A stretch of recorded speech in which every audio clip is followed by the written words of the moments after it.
One second. Sorry, 1 second.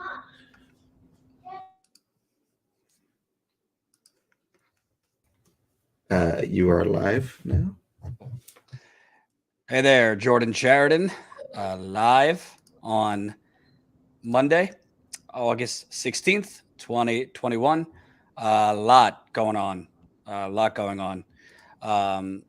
Obviously, all over the news right now is Afghanistan. So I'm delighted that we're going to have somebody who actually served there. I read a little bit about his story, and honestly, as somebody who covers domestic politics and does not, is no expert on Afghanistan or foreign policy, it's really, really striking, and you'll hear this from Rory, how it's all interconnected. All the money, all the treasure, all the lives we have spent in Afghanistan, Iraq, elsewhere, and the connection to lack of healthcare here in America, lack of education, lack of job opportunities. It's just striking because I think a lot of people think in terms of them being separate, but they're really not. So we're going to be speaking with Rory Fanning. Thank you, Rory, for joining us.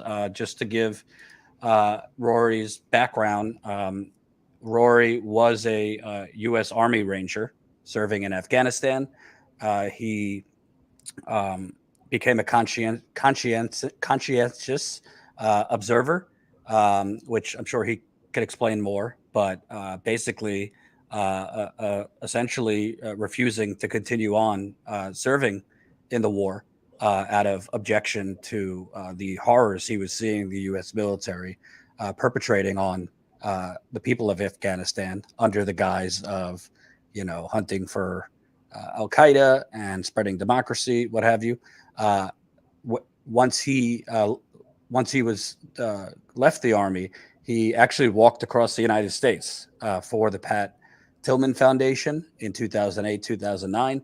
If you don't know, Pat Tillman was an NFL player who left the NFL to go serve in Afghanistan.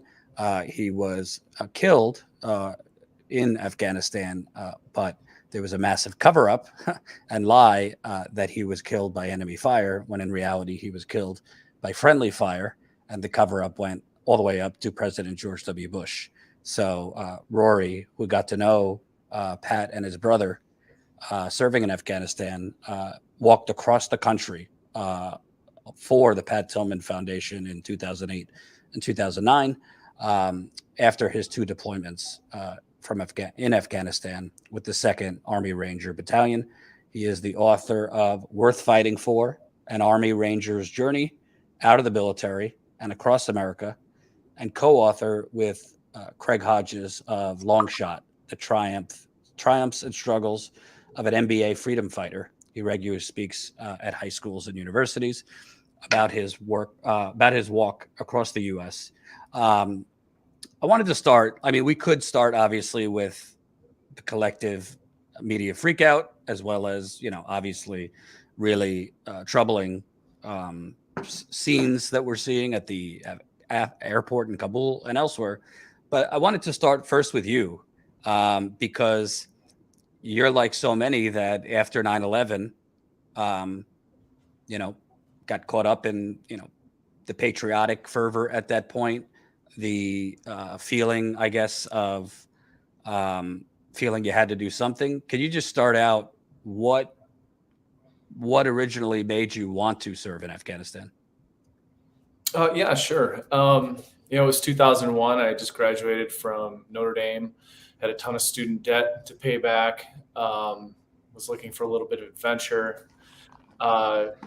Saw those planes hit the Twin Towers and said, I want to do my part to prevent another 9/11 from ever happening again. I was a little suspicious when the U.S. decided to enter Afghanistan as a full-blown military operation, but it was a reality. And if someone was going to go over there and fight, I wanted to be part of it,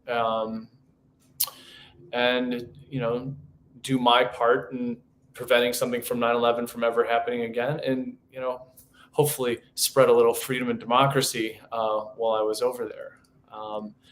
So yeah, before I knew it, I found myself landing in Kabul, where you saw those airplanes taking off with the people attached to them today. Just horrifying images. I was expecting bullets to be whizzing by my head when I landed. What I saw was kind of the opposite. It was very quiet. What I didn't know is the Taliban had essentially surrendered a few months prior to me getting there in early 2002. But that surrender wasn't good enough for politicians at home, generals who wanted, blood and revenge for 9/11. But I think more importantly to maintain Cold War era military budgets, $1 trillion a year type figures.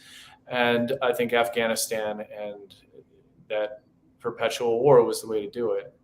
And I wanted to drill in on that for a second, because there was this narrative that the Taliban just won't give up, that they're a never-ending threat, and we have to remain there. But pretty much, not too long, less than a year after the war launched, they had surrendered. But the Bush administration kept us there. Everybody could have their opinions on why, but obviously Afghanistan had quite an opium trade.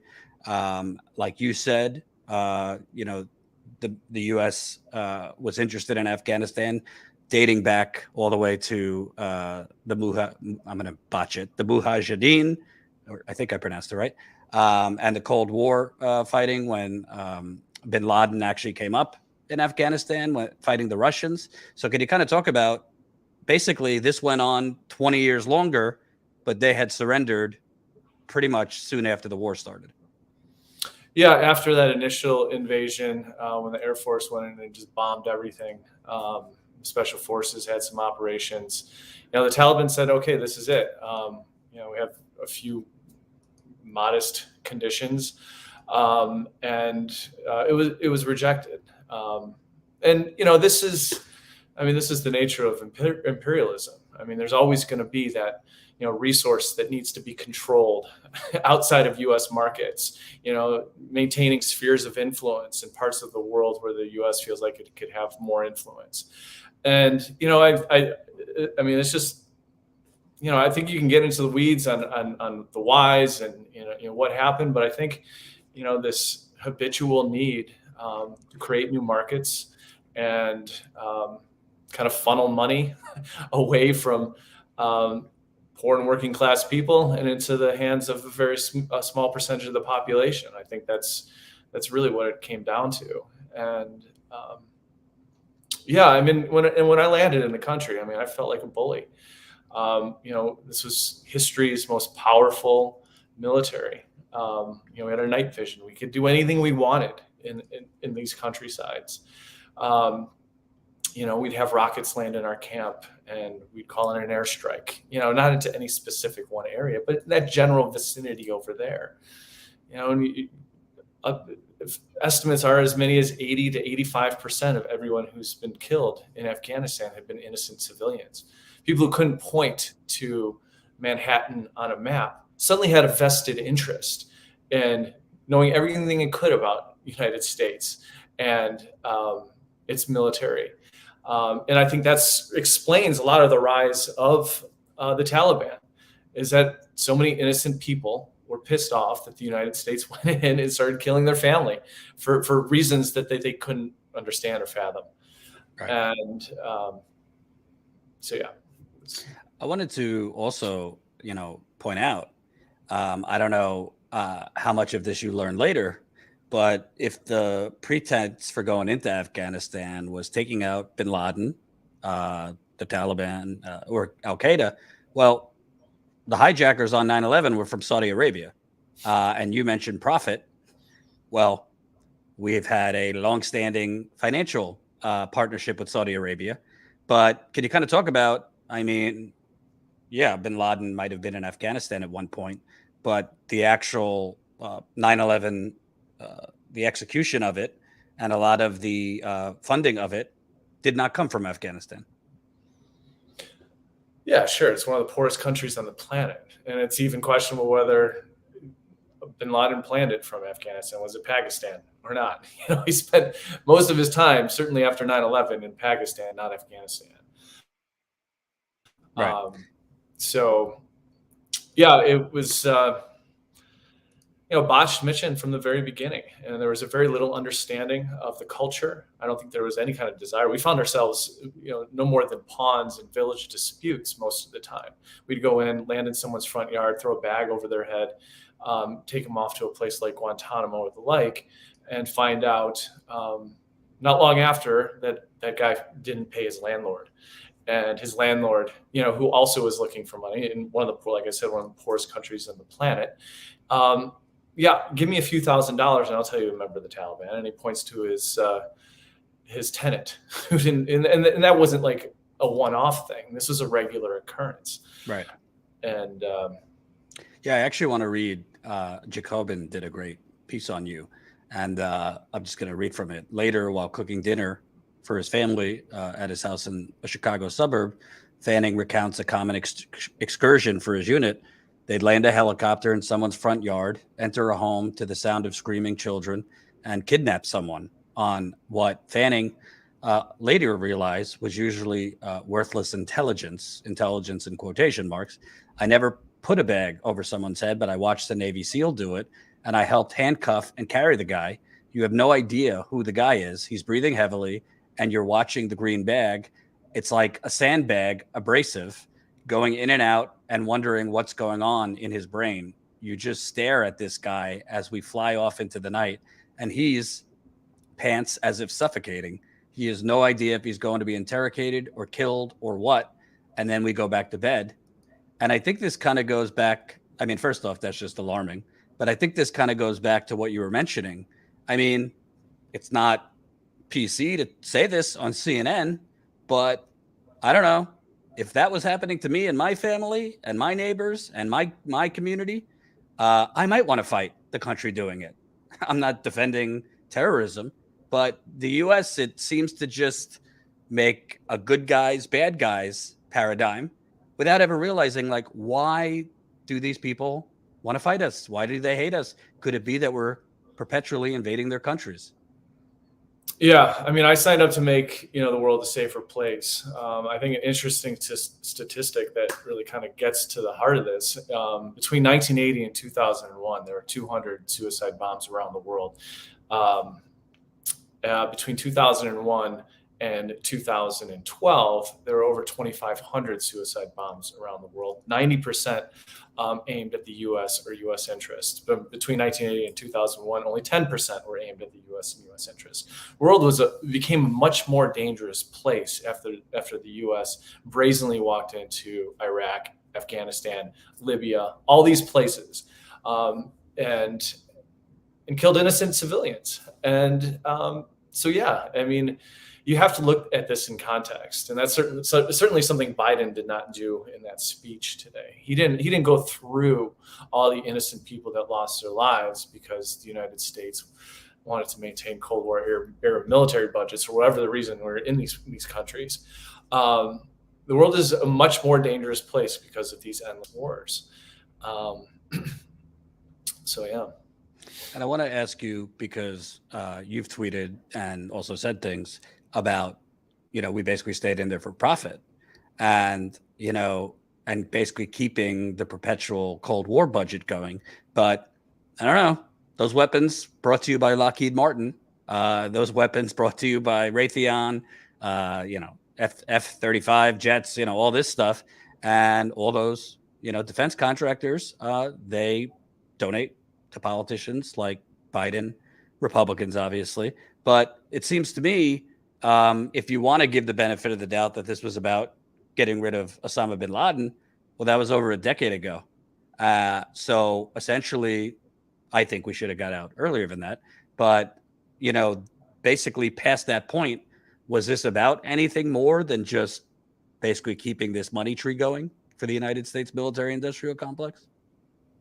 I mean, I think that's a huge part of it. I also think that there, once you become entrenched and bogged down in a mission such as this, as Biden just said, where empires go to die, nobody wanted to be in the situation that Biden just put himself in yesterday. Right. There's so it's a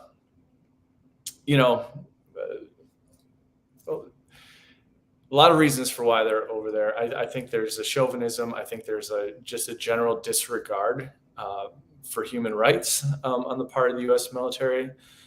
As MLK said, the greatest purveyor of violence on the planet. I think there's an insatiable need for profit. What is our one really strong export industry, and that's weapons. The U.S. is really good at making weapons and selling them. And that lobby is obviously hugely influential. So we're all suffering and we're all paying for it. My computer went out. You guys still Yeah, hear me? we see you. Yep. All right, good. So yeah, it's any way you look at it, this is unjust, immoral, and nothing that any of us normal people benefit from. Certainly not the people who have lost their lives and lost family members over the last 20 years, to say nothing about the history of U.S. imperialism that dates back more than 100 years. Right. I want to ask about your personal. I just saw it anecdotally. I went to a college that had an ROTC. I had a friend of mine that was in ROTC, but I could assume that, before 9/11 and before you decided to go, people like you, everybody, they're caught up in Top Gun and like this commercialized idea of what the U.S. military is about, and like bravado and patriotism and heroism. But then you get in there and you mention, all I saw was despair, poverty, and we were going into, people's homes in the dead of night on bogus intelligence and basically, scaring the living daylights out of them. Other examples were you and your unit basically going into areas, dividing people in separate rooms. I think it was a school, and shooting your gun to make the people that were divided think that their friends or classmates were just killed. For you, I don't know if there was one point. What was the point where you realized I need to? I don't know if defect is the right word, or be a conscientious observer, but when did you make the decision? What was it based on to essentially resist continuing to fight this war? Yeah, it was a culmination of a lot of things. You see all the movies. I saw Black Hawk Down, which was about the Ranger Regiment, not too long before I decided to enlist. It was a very romantic portrayal of, never leaving your buddy behind, and out there,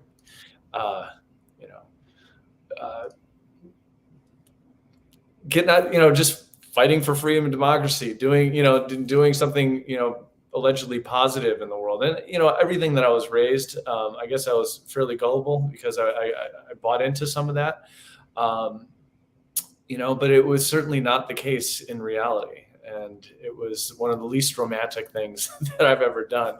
When you storm into someone's house in the middle of the night, who's, lucky just to have, a very basic meal once a day, who they cooked over, a few twigs, you feel like a bully, and you're not, there's nothing heroic about that. We weren't spreading freedom and democracy. And like I said, the amount of civilians that had lost their lives and the indiscriminate nature of the countryside bombings on the Air Force. This is not something that I wanted to be a part of. And I was really actually embarrassed for my part in it. And so I just decided that I had to become a war resistor. I kind of use that term as opposed to conscientious objector because that has kind of more of a religious component to it. But it just seemed immoral and by any ethical framework to continue on. And so I just decided I was going to lay my weapon down and refuse to fight anymore. And and that doesn't happen very often in the Ranger Regiment because of all the training and the vetting that happens. So. And then I just began the process of leaving. And you got quite the, cold shoulder would be an understatement, but, punishment, being basically separated, your family basically kind of separating themselves from you. Can you kind of talk about what happened in real time as you decided this and all the consequences you dealt with? Yeah, I mean, I was basically rejected by people that, there's kind of famous stories about the bonds you create in kind of a war environment, and to have everybody turn their back on you. And I basically spent 6 months, painting curbs, waiting, baking cakes, washing dishes, absorbing the ridicule of the chain of command. There's two people that kind of stood by me during that time. It was Pat Tillman, Kevin Tillman. They kind of respected my decision. They too, I think, felt let down by what they were being asked to do overseas. And so they stood by me, and they weren't afraid to sit there and have lunch with me when everybody else turned their back on me. Mm-hmm. So I was expecting to go to the jail or the big army, to be a bullet stopper, as it was referred to in the regiment. And what happened was I got called down to formation. I was thinking this was going to be the day after 6 months of kind of punishment detail. I was going to jail, but I was told that Pat was killed in an enemy ambush in Afghanistan the night prior, which was pretty overwhelming. And so I was sent right back up to my room. The next day was sent back down and was told to pack my bags. And that I was going to be sent out of the military. No jail, no big army, no even lecture, really. They just wanted me out because they were covering up the death of Pat, which was an act of friendly fire. And so, yeah, that's how I ended up leaving the military. Mm-hmm. And so, can you talk about, this is not just a story of becoming, a war resistor, which, by the way, I mean, I know my audience does, but I have a lot of admiration for what you did. You kind of found socialism also over the years, because, I think Bernie Sanders, for example, I don't know if he did a great job of this, but was in his second campaign was really trying to connect that these wars and foreign policy, it's all connected to what we don't have domestically, and they're not some separate thing. But our lack of healthcare, crumbling education, poverty is in large part a result of everything we're doing abroad. So, what was your path to basically this political awakening to move more towards socialism? Sure. Well, I just, started reading after I think I read Stephen Kinzer's Overthrow. I read some Howard Zinn. I met people who worked at Haymarket Books, here in Chicago. Started reading some of that stuff. And, after I left the military, I didn't necessarily have these words at the time, but, I wanted nothing to do with exploiting or oppressing anybody ever again. And I think when you break down socialism, I think it's an attempt to fight exploitation and oppression wherever it rears its head.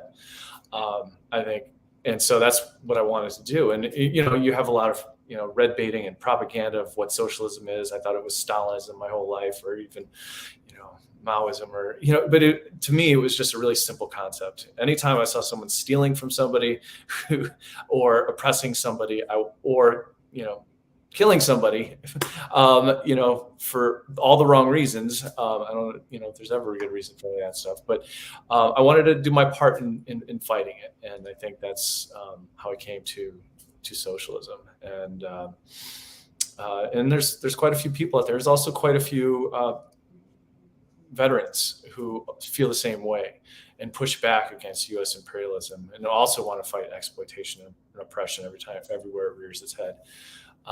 And so I was able to link up with these people at Veterans for Peace and Iraq Veterans Against the War, About Face now, and now I work for Haymarket Books and get to work with all these amazing authors and kind of help give people a vocabulary to understand, what they're going through in terms of exploitation and oppression. And you're also, which I think is interesting, you've also been going to schools to talk to students that are likely being recruited or attempted to be recruited from the military, and reading about what you've been doing, it's to me, it seems like this endless hamster wheel, which is we have this, entrenched poverty around the country, despite the corporate media, pretending, jobs are roaring back and everything's dandy, gross income inequality, gross poverty, which the military then preys on to get these, 16, 17, 18-year-olds to, well, got to be 18, but starts going after them, when they're 16, get them basically to get out of their poverty, to join the military. And it goes on and on, on and on. What is the reason, and what are some of the observations and reactions you've gotten going to these schools and talking to students? Yeah, well, the Chicago Teachers Union gave me a grant to go through and talk to all these kids. I was doing it before. There's 10,000 military recruiters kind of stalking the hallways, looking to place, like you said, people with the least amount of options after graduation into any one of the 800 military bases around the world that the U.S. controls. And these kids, when you talk to them, can tell you very little about the last 20 years. They can tell you much less the last 100 years of what the U.S. is doing around the world. They see the military as a place to get out of their situation, maybe learn some leadership skills and have their education paid for. Which brings it back a lot of ways to some of the domestic issues that you brought up. One of the best ways to challenge all this stuff is to give people free education, free healthcare, so they don't have to turn to the military for it. That's a great way to combat U.S. imperialism, is free college or free education for all the young people in this country. But these recruiters certainly aren't telling these kids the cold realities of the military. They're glamorizing it and getting these kids to sign up. And so, as futile sometimes as it feels, it also is very rewarding to be able to go into one of these schools and just fill in some of the blanks, because and I don't go in there wagging my fingers telling them they shouldn't join the military. I just like, if you go into the military, please consider this, this, and this. There's up to 50,000 people, that are veterans that are homeless. There's many veterans that I know can't even leave their basement because of what they've seen. Right. They ask, is the military like Call of Duty? The popular first-person shooter game. It's like, well, are the vast majority of the people that you kill in Call of Duty innocent civilians? Do you hear babies screaming, in Call of Duty? No. Can you turn off Call of Duty? Yes. I was like, you can't really turn off war, after you've been there. And there is nothing worse than killing somebody for a cause you don't understand. Particularly so rich people can get richer. Mm-hmm. And so I just ask them to consider a lot of this stuff, and we get into details, and no question is off limits. And if I could, help one or two people, rethink, what they're signing up for, then, I feel like I've done I certainly can't compete against the U.S. military's $700 million to $1 billion a year advertising budget, all the Hollywood movies and the video games. But I do my best. So I want to get to what's actually happening right now, but one more question about you. It seems to me we look at the last, not just 20 years, but 30, 40 years, and they, in these campaigns, president, Democratic primary, this and that, it's always, how are we going to pay for it, for the things we're talking about: healthcare, education, Green New Deal, et cetera, but they just increased the defense budget, like that, by $25 billion, when it's already, in my view, an immoral $750 billion. Now we're sending, I think 6,000 troops back. So there's never any question about this spending, but for healthcare, all these things, we got to really think about this here. And all the propaganda from the media about it's radical, it won't play in certain parts of the country. As somebody who fought in these wars, did you, what do you think you accomplished there? What do you think we accomplished there? Because I've spoken with veterans who feel like, I literally feel like I ended up fighting essentially to make defense contractors more money, and they felt very guilty about the innocent civilians that were killed and things like that. Like, what was your main takeaway for what our purpose was there? Well, it was really unclear, and I don't think to this day we have an understanding of what our purpose was over there. For at least the last 10 years, the justification was to train an Afghan military force. We spent $90 billion training these guys, and there's no issue paying for this, and look where that got us. So there's obviously endless resources for the military, and it's unbelievably wasteful. This is a very glaring example with the military, with the Afghan military. But I mean, we spent something like $20 billion a year just on air conditioning the tents in our military bases in Iraq and Afghanistan. It's an incredible waste of money, resources, and also I think the most important thing is it destroys lives, and so many hundreds of thousands of people have lost their lives in the last 20 years. So there really is no justification, and there's plenty of propaganda and spins, and don't question, if you're questioning the mission, you're questioning the troops a lot of the times. That's why there's all this pageantry around, baseball games and concerts about supporting the troops. There clearly needs to be, and there's another point too. And the U.S. military is the largest single polluter on the planet. If you're interested in climate change, you have to confront U.S. imperialism, because you're not going to solve climate change with the U.S. empire going around using up the fossil fuels that it's using and taking more out of the ground, or setting the stage to do that. So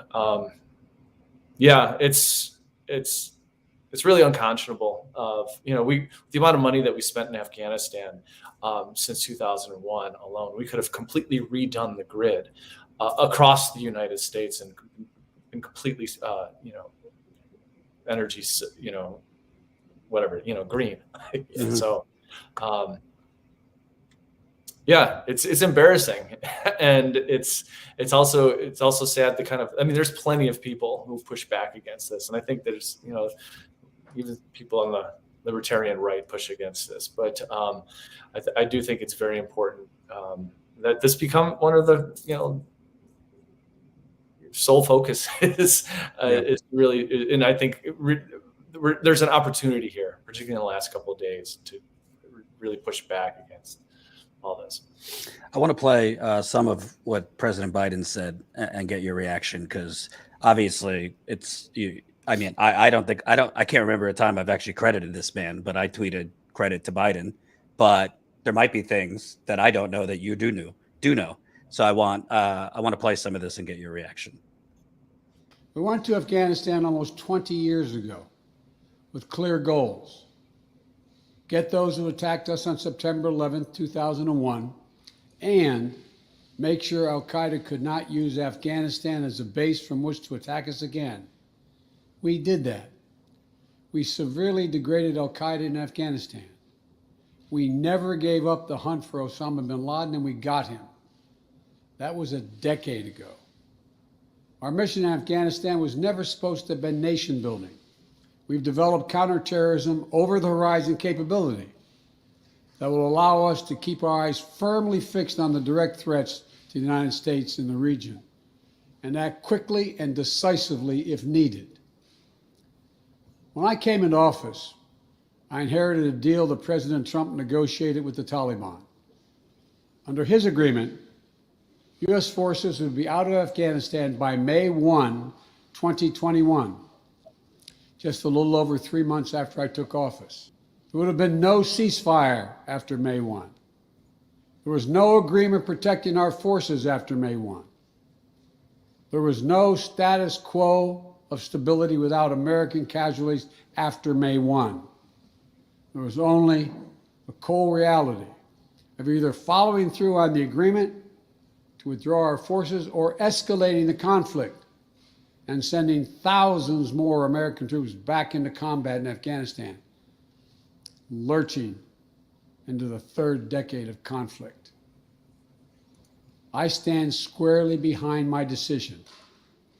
After 20 years, I've learned the hard way that there was never a good time to withdraw U.S. forces.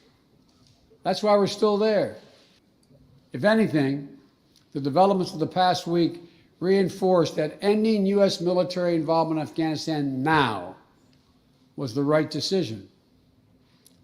American troops cannot and should not be fighting in a war and dying in a war that Afghan forces are not willing to fight for themselves.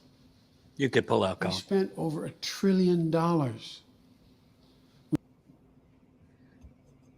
So, what were your initial reactions to what he said, which was frankly kind of a mix of throwing previous presidents under the bus, including Obama? He didn't mention him by name, but did mention he was against the surge under Obama, and basically saying, doesn't matter if we got out now, 5 years ago, 10 years from now, what you're seeing now would have happened regardless. Yeah, I mean, it's 2021 and he's saying these things. I'm sure people would have made space for him and the anti-war marches in 2003, 2002, 2001. There was any number of events that happened where people were pushing back and challenging U.S. imperialism for the last 20 years. The words feel a little bit empty. I also feel like he was put in this situation, so it's hard to know how authentic those comments were. After Trump withdrew the vast majority of the troops, I do think there was going to be a potential for some more bloodshed on the part of the U.S. In escalating conflict over the next couple of months, based on the decisions that the Trump administration kind of made. And I think they kind of boxed, Biden in a lot of ways. But I don't think there was nearly enough focus on the responsibility that the United States bears for the amount of chaos and horror that is happening in Afghanistan right now. There wasn't nearly enough talk about the refugee crisis that is going to ensue over the next couple of months and years as a result. During a raging pandemic, by the way. Exactly. So, I mean, I was, obviously some of the things that he said were true, but the person saying it wasn't very inspiring. I think the U.S. needs to do way more soul search. Like, I guess you need a soul to do soul searching, but I think there has to be a real accounting of the amount of money that has been wasted, and the lives lost, the innocents' lives lost, and then the fallout. And that certainly wasn't covered the way it should have been in that speech.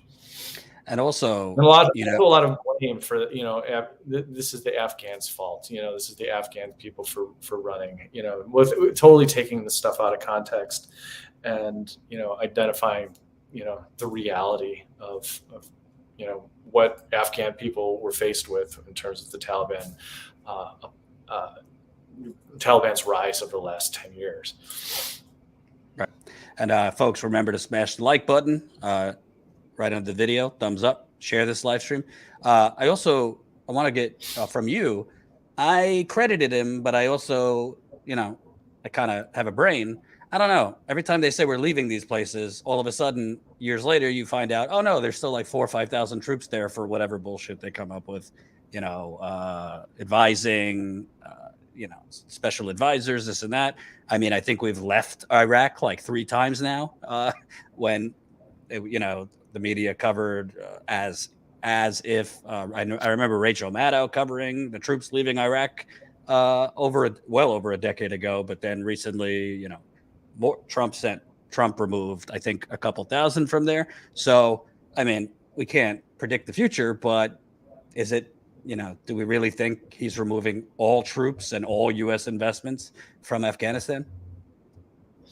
Well, they're sending 6,000 troops in there right now to, I guess, facilitate the withdrawal. So they took them out, and now they're sending them back.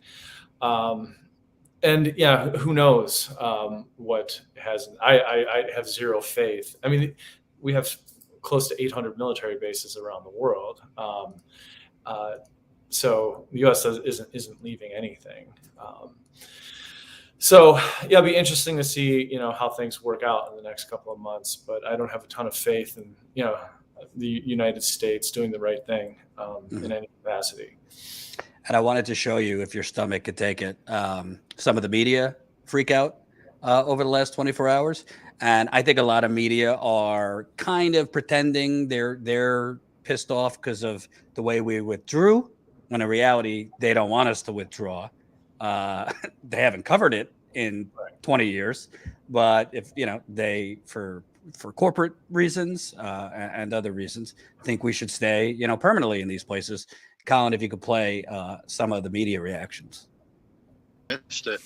I didn't notice people voting in 2020 based on Afghanistan, and when people were going into the streets protesting, it was about police and George Floyd, not about the American involvement in Afghanistan. So I didn't see the pressure to come out. From everybody that you were talking, all the insiders, who in the White House was for this? Who in the White House thought this was an effective geopolitical move on the world stage? The person who was most for it, Mika, was President Biden and his top aides, who thought that this was something, it was a long-held belief of the president's, it was just covered, that he thought that the Americans' mission in Afghanistan should be wound down, that they could not have a permanent presence there. And yes, there was expectations that the Taliban would, of course, advance as soon as U.S. troops started to leave. But U.S. officials that I've talked to, and working the phones all weekend with senior aides, have reported on the Associated Press today, were stunned by the speed of this, how quickly the Afghan government collapsed, that they fear that now, with the Taliban moving back into control, there is a greater possibility that Afghanistan could be used as a launching pad again for terror attacks against the West, against the United States. And we don't need to it can't be overstated how disturbing that is, particularly since we're just weeks away from the 20th anniversary of September 11th terror attacks. The Taliban have used negotiations as a ruse, as a smokescreen. We should never trust the Taliban when they're talking about peace. They do want peace. It's not our version of peace. It's the Taliban's version of peace. What is the national security concern for the U.S. right now when we see the expediency by which the Taliban has moved through that country? 25 of their provincial capitals are now in the hands of Taliban, and it's 25 out of just 34.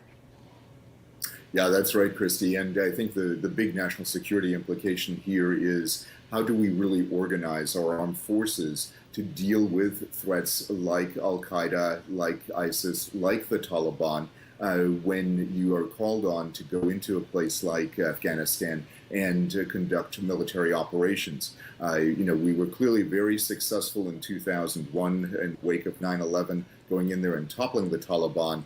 Now the tables have turned. And now what we're seeing is really a wave of Taliban victories, because the partners that we had in Afghanistan were not capable of not only unifying themselves, but of presenting an armed force that could challenge the Taliban. This is going to be a huge issue, because the Taliban can do many things even when we're watching them. They can really do a lot of stuff when we're not there watching them, at least not watching them in the way that we need to watch them, with assets on the ground in an area. Your thoughts? I mean, the framing that the U.S. is this benevolent force, is a bit of manufacturing consent. I think one of the Chelsea Manning's great revelations was how vetted the U.S. Media was in terms of covering Iraq. That was her revelation, but there was, I think, 7 reporters allowed inside Iraq to be embedded and to cover some of this stuff. All of the death and destruction and the horrors, the innocent people, has been completely sanitized and removed from people's daily vision. Unlike in Vietnam, where the people saw it in front of them on a regular basis, and there's a mounting kind of outrage for what the U.S. was doing over there. So I think people would have a little less of a positive take on U.S. involvement in these countries if they saw the horrors that the media is kind of like blocking out. So, yeah, I mean, I really don't know what to say about all that. I mean, it's propaganda for the U.S. state, and it's telling half truths, I think. And Right. the U.S. had no business in Afghanistan in the first place, and that certainly wasn't conveyed in any of the clips you just ran. Right. Two more questions. So, you know, obviously it's not directly related, but I think it's connected. You know, Biden, unlike his Obama, decided to go after Julian Assange, who's been basically a political prisoner for a decade. Now the appeals process is going on. The U.S. government appealing a UK judge decision not to extradite him. This could go on for years, frankly. And the same media that you just correctly said is issuing propaganda is, you know, silence of the lambs on this, even though essentially Obama and his Department of Justice decided not to prosecute Assange, citing the New York Times problem, because what Assange did is exactly what the New York Times does. In fact, the New York Times worked with Assange to release a lot of the Iraq war logs and other things. As somebody who has moved, you know, decidedly to the left since being in Afghanistan, what's the importance of what is going on with Julian Assange now? Because to me, it's definitely the top journalistic issue out there. And I also believe if they get away with what they doing to Julian Assange, it's really, really bad for the future of whistleblowing. Yeah, I mean, it's I guess it's not necessarily what's reported, it's what's not reported. And I think, you know, some of the revelations of Julian Assange and Chelsea Manning and Edward Snowden, you know, the size and scale of the surveillance industry, you know, all that stuff is kind of goes against the mainstream narrative that the U.S. is a force for good around the world and doesn't do things to for the sole purpose of power and profit. So any opportunities to kind of like expose, you know, the manipulative media behavior, particularly around subjects like this, I think is an important thing. And I think we need whistleblowers and people who are going to push back against the huge, you know, mainstream media. So, yeah, and Democrats and Republicans alike are equally guilty of this, defending the empire at all costs. Yeah. And my last question, you know, I think Biden ultimately, I think it's going to be looked at favorably by the majority of Americans that were leaving Afghanistan, but a false sense will creep in that we're not in any active wars anymore, and that we are disengaging with, you know, trying to police, you know, the rest of the world and spread democracy. But I don't know, by my count, we're still, whether it be bombing, sanctioning, at least 7 to 10 countries and killing people as a result. I mean, you look at the Cold War reenactment over the last 5 years with Russiagate and all those things. You look at the crippling sanctions in Russia, Iran, Venezuela, and that again is framed very deceptively by media. So, as a veteran who obviously keeps up on these things, can you describe? It's not just Afghanistan we're involved with. No, I mean, Nick Turst does some great reporting for The Intercept. I mean, the U.S. has conducted military operations in 48 African countries since 2011 alone. We're all over the planet. And, you know, like I've said multiple times, I mean, you're doing something with your 700 military bases around the world. You know, something that would be completely unacceptable to us to have a military base in Montana. You know, if you were like Japan or North Korea or any country that you can imagine, you would never allow something like that.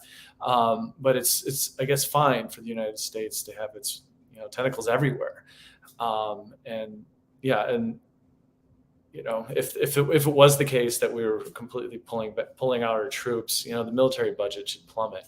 If Afghanistan, you know, was the only war that we were fighting, but something tells me that the military budget will stay the same, if not increase. So, and all that money is being rerouted from infrastructure, education, healthcare, the important things, in order to maintain these follies around the world. And so a small percentage of the population can benefit at the expense of all of us. Right. Absolutely. And where can people learn more about what you're doing? Anything you want to promote? And again, thank you. People should really read the Jacobin story. I'll put it in the description of the video. They really profiled you and everything you went through there and your decision to leave. Is there anything, anywhere people could find you and what you're doing now? Yeah, if you wanted to check out my book, Worth Fighting For, you can pick it up at haymarketbooks.org or bookshop.org. Certainly do that. You can follow me on Twitter at RT Fanning. And then, if you want to read some of my articles, I've read a bunch of counter-recruitment articles for The Nation and The Guardian, and you can feel free to just type my name into the search engine. So, yeah, thank you very much for having me on, Jordan. I really appreciated chatting with you, and thanks for asking me all the great questions. Yeah, and it's great to have someone like you, because I honestly, I like to tell my audience what I know and I don't know. And I mostly cover domestic corruption, injustice, environmental genocide. Afghanistan is not something I know a lot about. So it's good to, in addition to the audience, learn myself. You seem to know plenty. But thanks again for having me. I appreciate it, Jordan. Thanks. Thank you, Rory. Appreciate it. All right. Talk to you later. See ya. So that was U.S. veteran Rory Fanning, who served in Afghanistan as a U.S. Army Ranger and became a conscientious observer. Some would call that defector because of what he was part of and what he was witnessing there. By the way, smash your like button. We're not done. We're not done. So we got 320 people watching. Could have Tina Desiree Berg coming up in a bit. If you didn't notice, she's been covering a lot of crazy shit in LA. Anti-vaxxers, QAnon, you name it. And she was attacked on Saturday by an anti-vaxxer. Yes, I'm going to call them anti-vaxxers. And I don't really care if you like it or not. So going to have her in a minute. But I wanted to, before we had her, and smash that like button, share this live stream. Colin, if you could send, oh, Tina's there. I wanted to play this clip that really I just found outrageous. From Andrea Mitchell. She's an MSNBC anchor. She is a dutiful servant to the military-industrial complex. She is, held up as some amazing journalist, when in reality, she just is, a stenographer for the U.S. military and the military-industrial complex. But I wanted to play this clip, and then I'll tell you why I was outraged, if you've uploaded that yet, Colin. To leave their villages, defy their fathers. I've seen it myself. I've been there. And I know this is not your sole job, but you are the person that is speaking for the U.S. government right now. And don't we have a moral responsibility to do something for these people? Just today, the White House repeated the president is not going to change his position. He's been consistent on that. Even when he was vice president, that was his position. He disagreed with the surge. We all know that. Wow. So, first of all, obviously, y'all know me. I'm not really a Trump America firster. I mean, that's just dog whistling for, white supremacy and nationalism. So I do believe in certain cases we should be involved. Frankly, as a Jew, I wish America would have gotten involved a lot sooner to stop Hitler and what the Nazis did in the Holocaust. But, I don't want to diminish this, dire situation Afghanistan women are in. This is not about diminishing that. But have you ever heard Andrea Mitchell talk about the moral responsibility we have to the people of Flint, Michigan? If you have, please send me.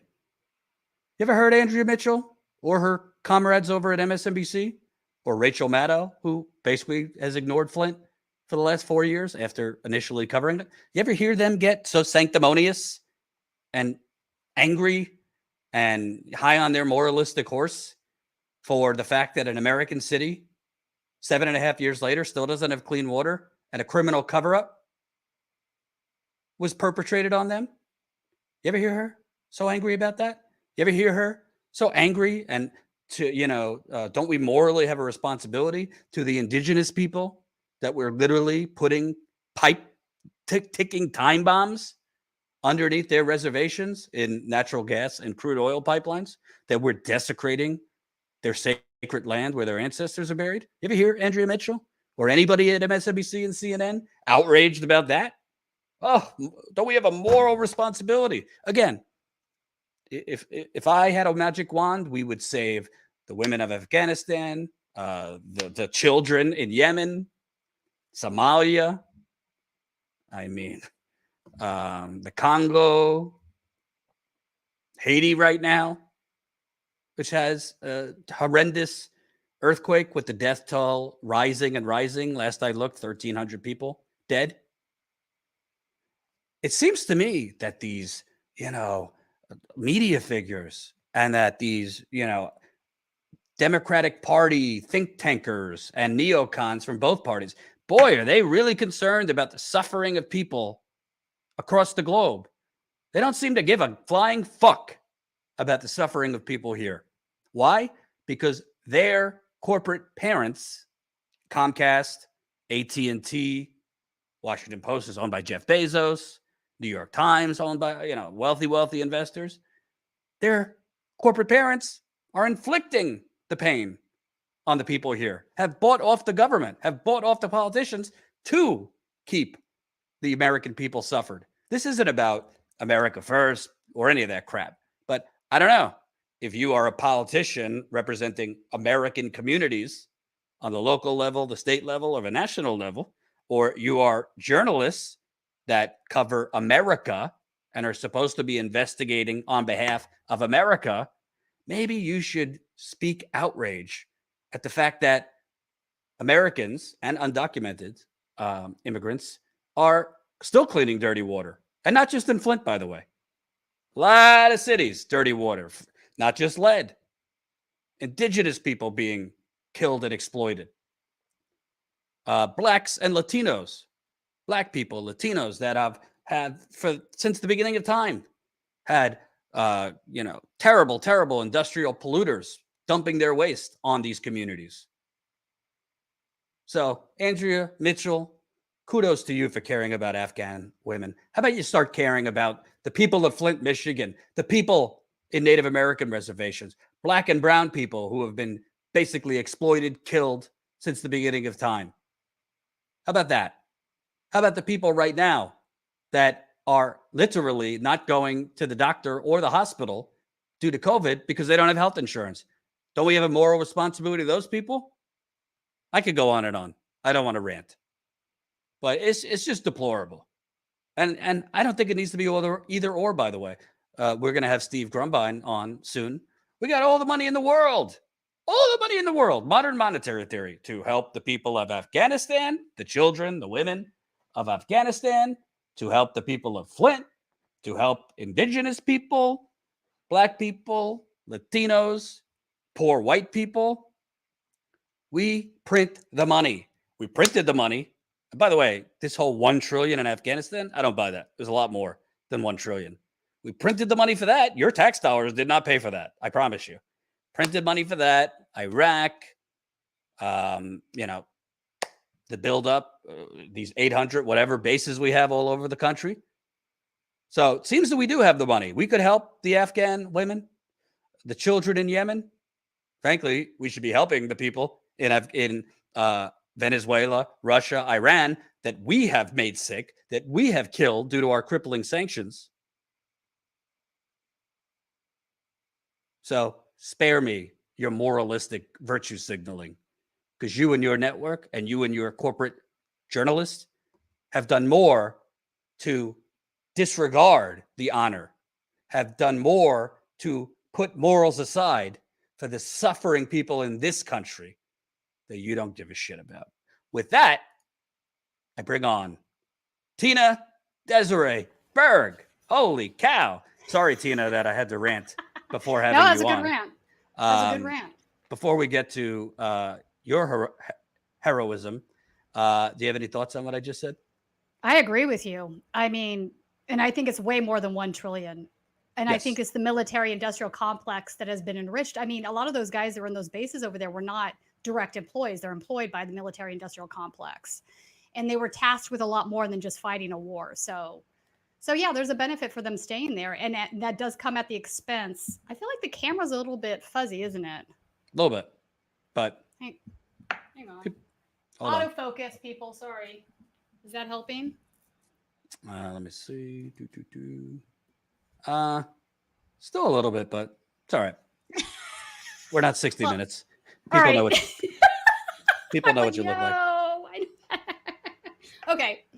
Sorry, at least I'm entertaining everybody with my antics here. I now lost my train of thought. Sorry. You were basically saying this is military industrial complex straight up. Yeah, and that does come at the expense of things that we need very much so in this country, at dire need, in fact. And, you know, you're talking about the water shortages and the things that are happening in Flint. That is absolutely not only local there. Here in California, we have a very serious problem. There are areas north of San Francisco, for example, that have to have water trucked in at this point because there's no water.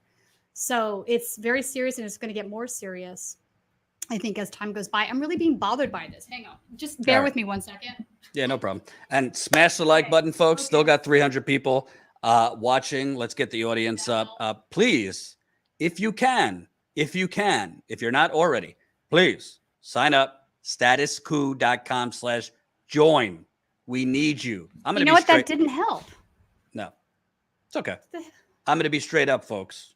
And Jen, when she's feeling up to it, will also speak out on this. Listen, we took a pounding financially the last trip, in part because, you know, obviously it is what it is. We have no issue with it, but Jen had to stay back for another 5-6 days because she got significantly ill. That's better.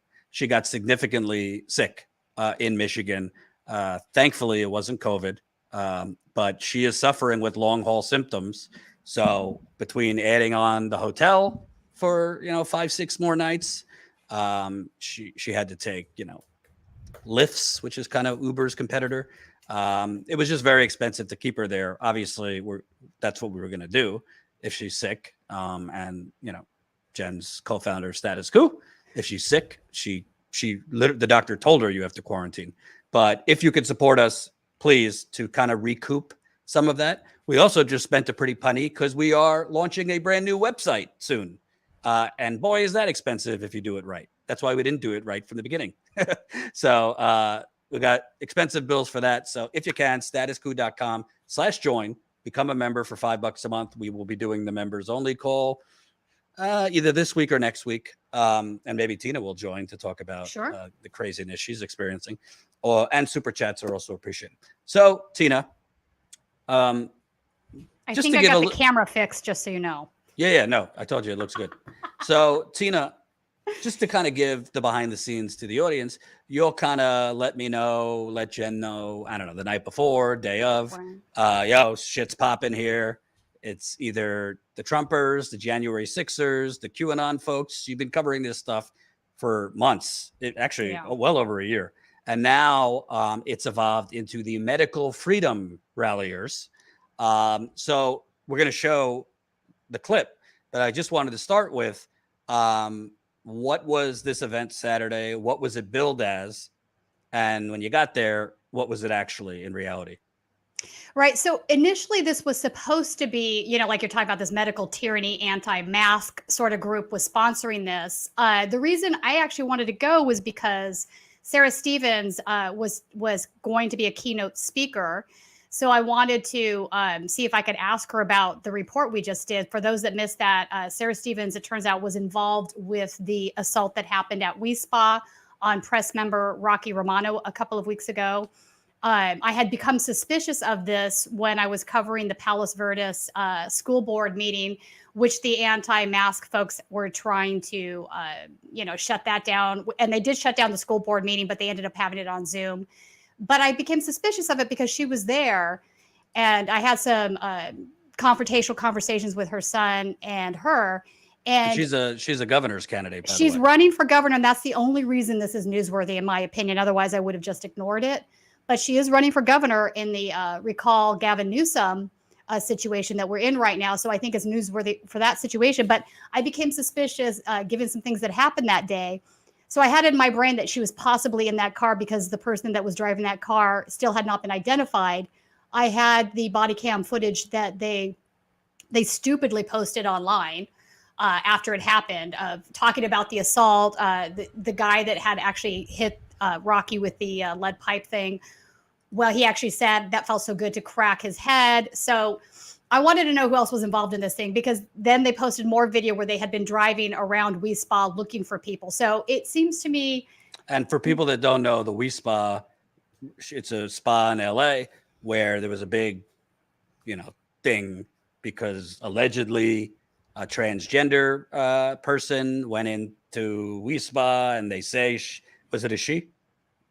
Yes. So the transgender person that her name is Cubana Angel, I think is the actual social media she's using. But I've spoken with the Spa folks just to backtrack and give more information on that.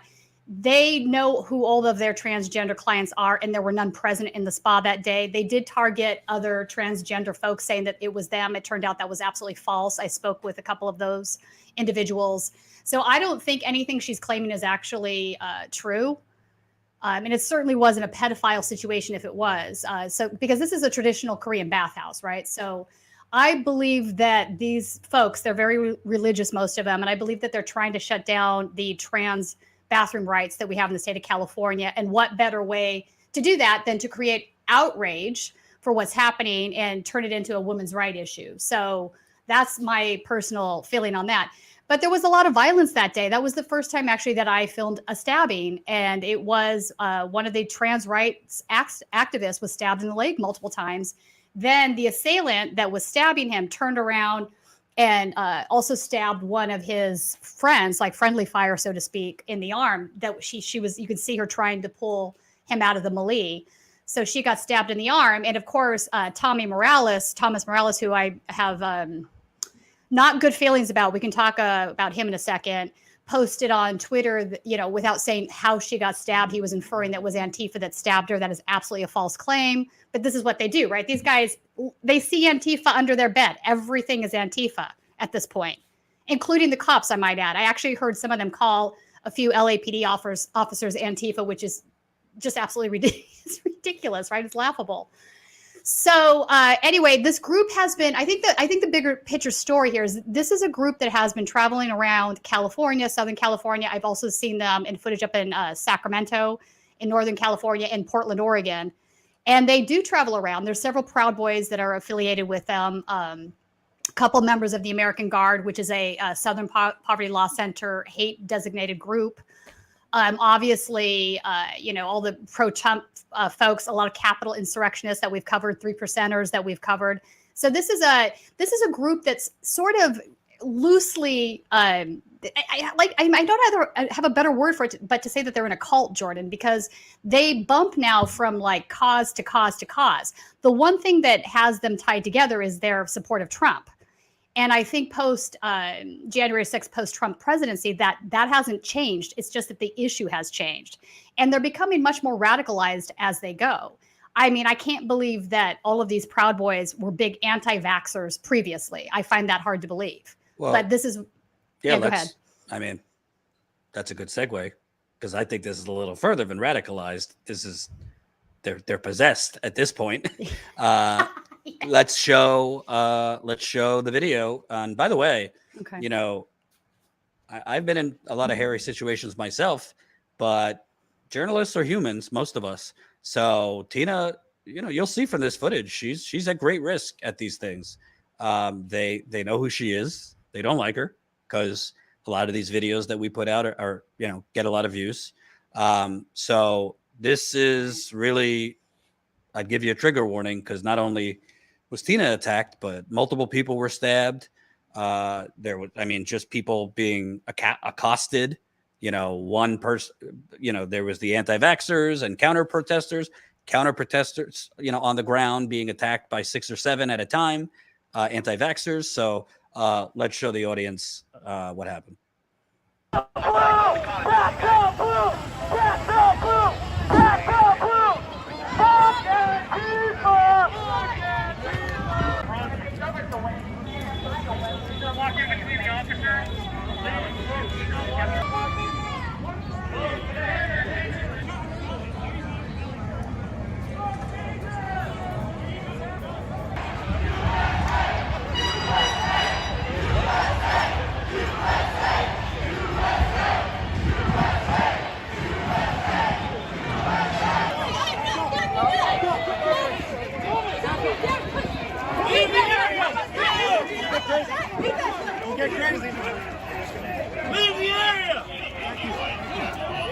Do you have any concern at all that it's a public health crisis and that your decisions affect other people?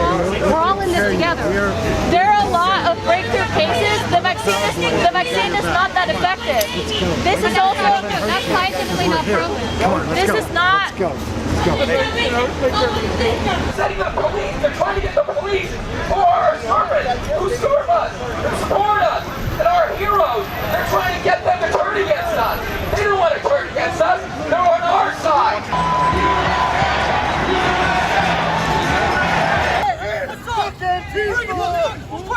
Just wear helmets to the retarded! Retarded! What's up, homie? Let's get him, motherfucker! Come on over here, bitch! Come on over here, bitch! Please, out of the street. Thank you so much. 1 second. What's a shot? He has some shade. He's overheating. Back up! Back up! Back up! Back up! Unfortunately, there was some arguments between both protesters and counter-protesters, and some type of altercation occurred where one individual was stabbed, from what I understand. Where were they stabbed? I do not know where exactly they were stabbed. Together! Hey, stay together! Police trying to kick you out down.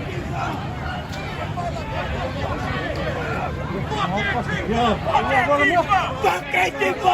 Fuck Antifa! Fuck Antifa! Fuck Antifa! Fuck Antifa! Hey, bitch!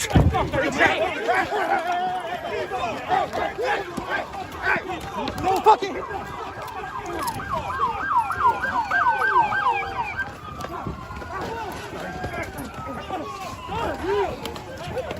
Hey, yo, stop it! Unmask them!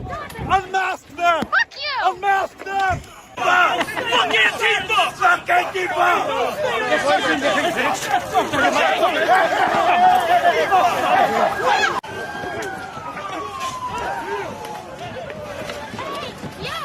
Unmask them! Unmask them! Unmask them! Unmask them! Unmask them! Unmask them all! Unmask them! Unmask them! Unmask them! Unmask them all! Unmask them! Unmask them all! Fuck Antifa! Fuck Antifa!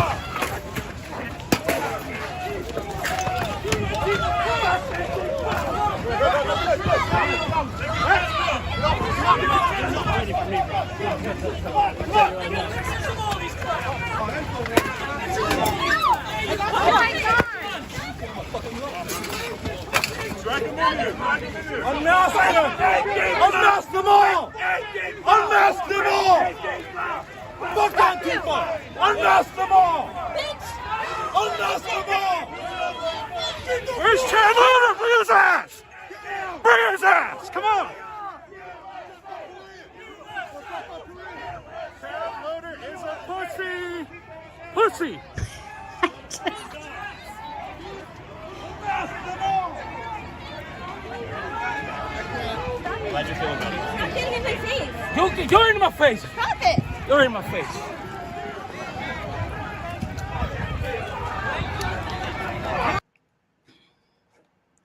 Wow. Just watching that again. Yeah. First of all, just tell the audience, guess the simple question, are you okay? Did you sustain any injuries? Yeah. I mean, all things considered, I'm absolutely fine. I do have a cut on the inside of my mouth from when that first guy punched me, where I think it just hit my tooth, and there's a little cut on the top of my lip. But honestly, this is minor. You see that one, that's where that stabbing's happening. When it was actually happening, Jordan, I didn't realize that. I thought they were beating him with their fists, And it wasn't until later that I realized they had some sort of a shank or a knife in their hand.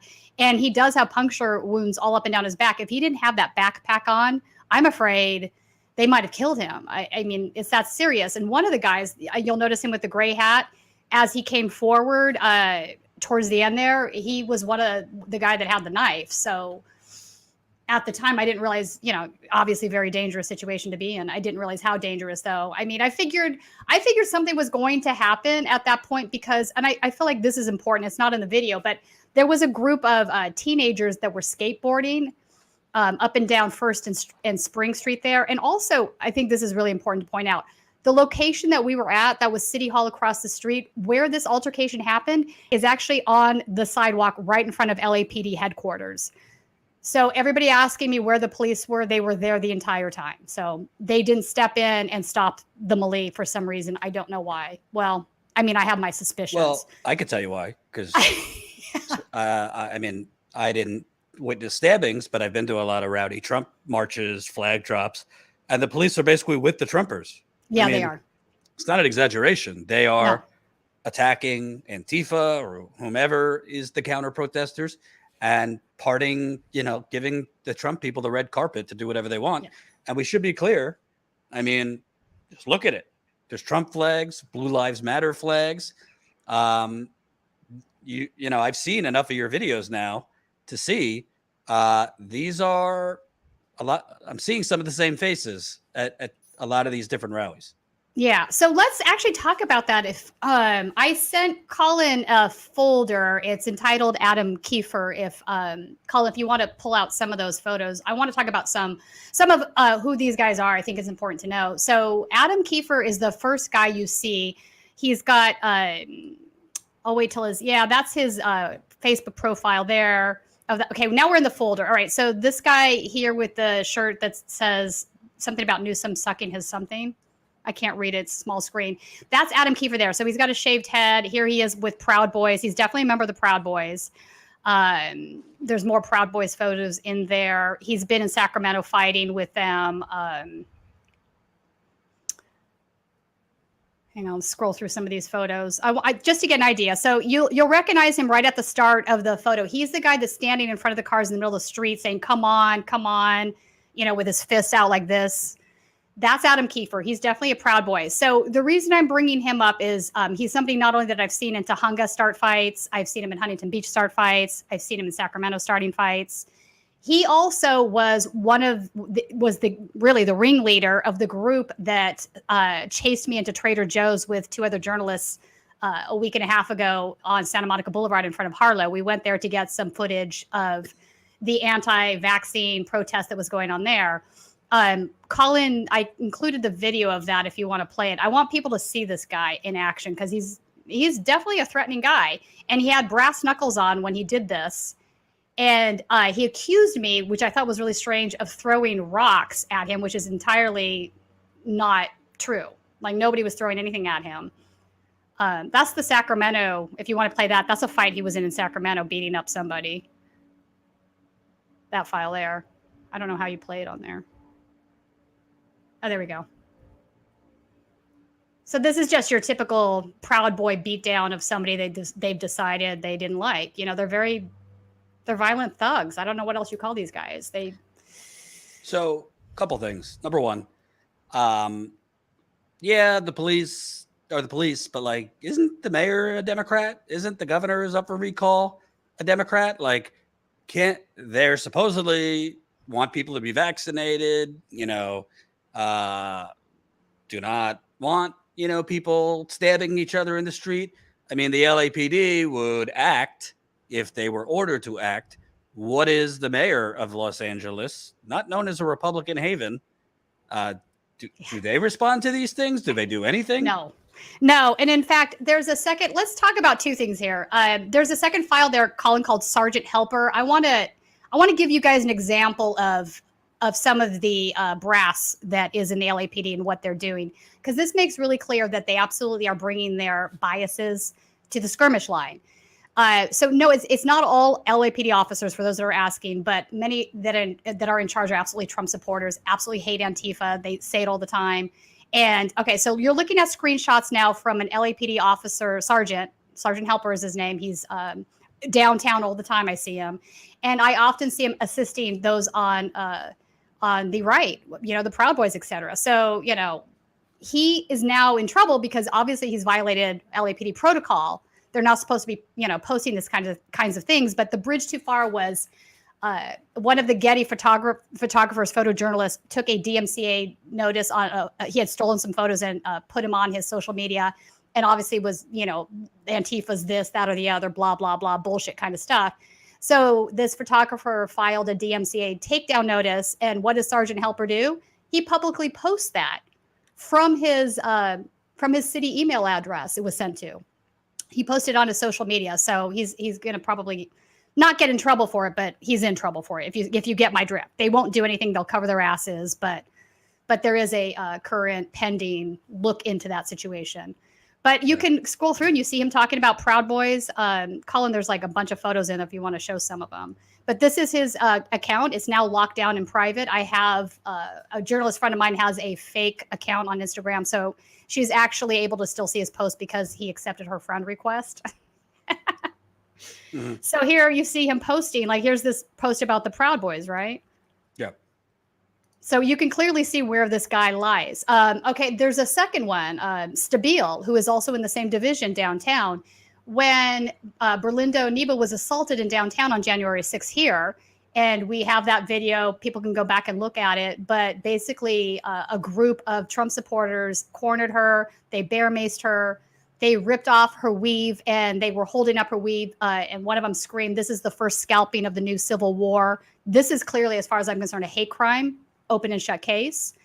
When she went to go report it to Stabile's response to her was that he would make a citizen's arrest. And my response I was standing there filming this, I said, Stabile, you only do that if you don't have probable cause. How is there not probable cause? Here's the entire hate crime filmed for you, delivered. Nothing. I did follow up with the DA's office on that particular situation. And the DA basically told me the LAPD had not brought a case to them. So how is that happening, right? These are clear-cut cases. I think that Rocky Romano being hit on the back of the head with a lead pipe is another one. They haven't brought a case on that. Here it is, signed, sealed, and delivered. Here is the crime fully shot from start to finish. Here is the guy admitting that he did it. His name is Aaron Simmons. Here are all of the folks that he was with. Not a single arrest has been made. How is this possible? I think also... at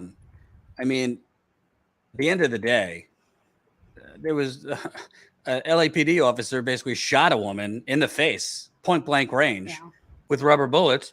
I don't think that guy's fired. I don't think he's on leave. No, I know there might be some lawsuits going on, but there is. It's unbelievable that you could have all this stuff on footage, which would be a journalist's job, and great work on this, and all of it. Amazing work.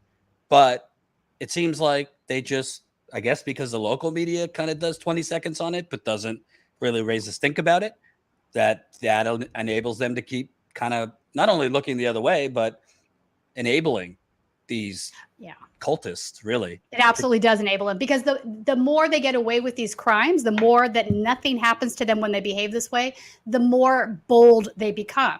So, this last situation, we had people stabbing each other, right? So, Wiesbaden, there was one stabbing. This one, there was multiple stabbings. I am fully of the belief that somebody at some point is going to pull out a gun and shoot somebody. Like, that's because each cycle, the violence gets increased, right? It gets increased on the right. So the left is responding now. Now everybody's out there like carrying, weapons for defense because they're afraid if they go. So I don't know how that de-escalates or stop. Does it mean that people stop protesting because they're afraid for their lives? Well, isn't that what they want? That's what the fascists, the right wingers, the Trump side want, right? They want it. They want to control the conversation. They don't want anybody, standing up to them. So that's, I think, the real point of that, right? And it's just absolutely absurd to me that these guys in the LAPD do nothing about it. And I know that there are officers that would agree with what we're saying, but they're not speaking out against these guys, or they're turning a blind eye. I've seen them do it, right? I've seen some of them give me a look like, knowing I have a point, but they won't say anything. So that just sort of points to this argument that it's the system. You know, when activists make that that chant, "There's no good cops in a bad system," this is the root of what they're getting at, right? Right. Well, to that me, thin blue line, you know. Right. To me, and trigger warning if you know anti-vaxxers are watching. And no, I'm not going to call it something else. You're anti-vaxxers. That's just what it is. I agree. People were criticizing me on Twitter for labeling them that. No, but that's what they are. They Right. are absolutely anti-vaccine. Let me clarify that for everybody right now. These guys absolutely 100% are. They were spewing every QAnon theory that you could imagine about metals, about the emergency broadcast system, all kinds of stuff like this. Right. The thing that really angers me deeply the most is some of them are trying to make this argument about this being akin to Nazi Germany. I'm sorry. Get the fuck out of here with that nonsense. You're going to compare a genocide, like an actual genocide, to a public health crisis. All people are asking you to do is think about the fact that your decision affects everybody around you. It's not just your decision. This isn't tyranny. This is a public health crisis. Everything all of us do affects everybody else in it. So why? I mean, if you can't even put a mask on, seriously, that's genocide to you, then get out of here. That's ridiculous. Well, Wear to a me- damn mask. To me, none of us are psychologists, but I've had the benefit of seeing this evolve from Trump 2016 all the way to now. And what has evolved is simply the facts don't matter. So, for example, a lot of these, and by the way, I want to separate because I do genuinely understand there are some parts of the country, particularly Black communities, who are rightfully, yes. rightfully hesitant. I mean, they've been experimented on. 100%. I agree with you there. Let me disclose that I 100% agree with you there. I don't think that's the same thing about what we're talking about here. Right. Though. So if they, they say, oh, it's not FDA approved. If it got FDA approved tomorrow, they'd still be out there. They'd say, this group would be, it's a conspiracy. They were forced to do this by, whomever, the deep state, yada, yada, yada, and it's still not safe. So to me, and I even know people in my life, this doesn't seem to me to be genuinely and literally about vaccine skepticism. Yeah, I agree with you. It seems to me to be about kind of this, Trumpism and just whatever the cult leader says, even though Trump got, to his credit, the vaccine is because of Trump and his administration getting it out quickly. So you would think they would trust it. But to me, this is New World Order thinking, Yeah. This is, because you've basically been manipulated and hoodwinked by a phony populist who really is a fascist, and the apparatus around him, Newsmax, OANN, Fox News, right-wing radio, right-wing politicians. It's not so much about the vaccine, because the facts are this vaccine was not developed in a year. I mean, that's just not true. Right. That's just not true. The research and trials have been going on for over a decade. So you could not create this in 1 year. Secondly, I know people that are anti-vaccine because it's an abridgment of their freedom, yet are against assault rifles, semi-automatic rifles, or, want gun control, because their mentality is your freedom, your right to a gun does not supersede my right to live or my children's rights. Yeah, that's live. a big one. Yeah. And I know people in my life that feel that way, but with the vaccine, freedom. Well, that doesn't make sense. There is not. And, Glenn Greenwald and civil libertarians might get upset at me. I don't really care. There are freedoms of privacy, freedom to pursue happiness, to, pursue employment, freedom of speech, freedom of this and that. That's not the same thing as you becoming a weapon. Right. Yeah. Because this is really, a public health crisis. It's public health. Because by you not doing this, you are literally becoming a gun. It might be a silent gun. There might not be any fires, but shots. But I was just out in the country for over a week. Before that, 2 weeks. I'm out seeing people coughing wherever I go. Yeah. Okay. Yeah, I'm out seeing people, not just Jen, who has suffered just horrendously from this as a long hauler. I'm seeing people, whether they're coughing, I'm seeing people that I have seen have to sit down looking faint, and you don't know what the hell it is. You don't know if it's allergies. Right. You don't know if it's COVID. Who knows? And there is a deliberate and I see this from people that have recently been in my life, there is a deliberate will to ignore the facts or distort the facts under some guise of you're taking away my freedom. Well, I got news for you. Your freedom does not supersede my freedom to live, my wife's freedom to live, my parents' freedom to live, my nephews who I just saw yesterday who are not vaccinated. So, you know, at the end of the day, if this is tyranny, then stay the fuck home. But well, you know, that's the other option too. Yeah, don't go out there and spread this. If you don't want to get a vaccine, then stay home. Or if you want to go in public, wear a mask. I don't think that these are unreasonable expectations during a public health crisis at all. And I think it's completely bizarre that that's what it's been boiled down to, the way this conversation has shifted. I mean, we have decades and decades where you've had to show, like, to get into school, I have to have a polio vaccine, a smallpox vaccine. This is nothing new. Tetanus it's public shot. health, a tetanus shot. If I'm going to go to certain countries, they're not going to give me a visa unless I've been inoculated for malaria, for example. These are public health issues that it's not new to ask people to do this. And it sure as hell bothers me too, that this same group that's about freedoms, et cetera, they're angry at businesses for making the choice of saying we're only going to admit people that have been vaccinated. But isn't that business, isn't that their choice? If they want to do that, okay, they can do that. Guess what? Just go to a different restaurant then. That is your choice. I mean, the way that this has been framed is nuts to me. Well, also the separate hypocrisy here is, you know, people saying, I don't want to put something in my body that I don't know, blah, blah, blah, blah. Well, a lot of these people sure put a hell of a lot of alcohol in their body. Not judging. I like whiskey. Put a lot of, you know, beyond weed in their body. Eat like shit. You know, I ain't judging, but all of a sudden you're so concerned about, you know, a nefarious agent going in your body. And again, for certain communities, I get it. Even for everybody, I get it. But, you know, of skepticism or a little hesitation. But at the end of the day, what is the bigger risk here? A vaccine. It's about probabilities. That's right. A vaccine that, frankly, if you look at data and facts, there have been very, very few in the totality of, I mean, severe. I mean, there's been people who have had, you know, most people have, you know, fever, flu-like symptoms for a day or two. Right. And then it goes away. Some people have longer lasting things that go away. People that have long, permanent things for the vaccine. There's very few cases of that. Right. And to me, why I say the people out there beating the living daylight out of people and stabbing people and attacking you, why it's not about the vaccine is because, honestly, if Trump came out tomorrow and said get vaccinated, they would. Yeah. If Trump said, you know, don't You're let, right. you know, don't let Biden win, or, you know, or if Q did. Let's bring back the economy that, you know, I created, the record economy, blah, blah, blah, by getting everybody vaccinated and reopening things permanently. Don't let the liberals win. They'd have shots in their arm that day. So to me, you know, again, there are certain swaths of the community that legitimately have valid concerns. I know people in Flint who desperately want to get the vaccine. Their doctors have told them not because their immune system is so weak. They don't know how their body would handle it. But honestly, at the end of the day, everybody's become an armchair doctor.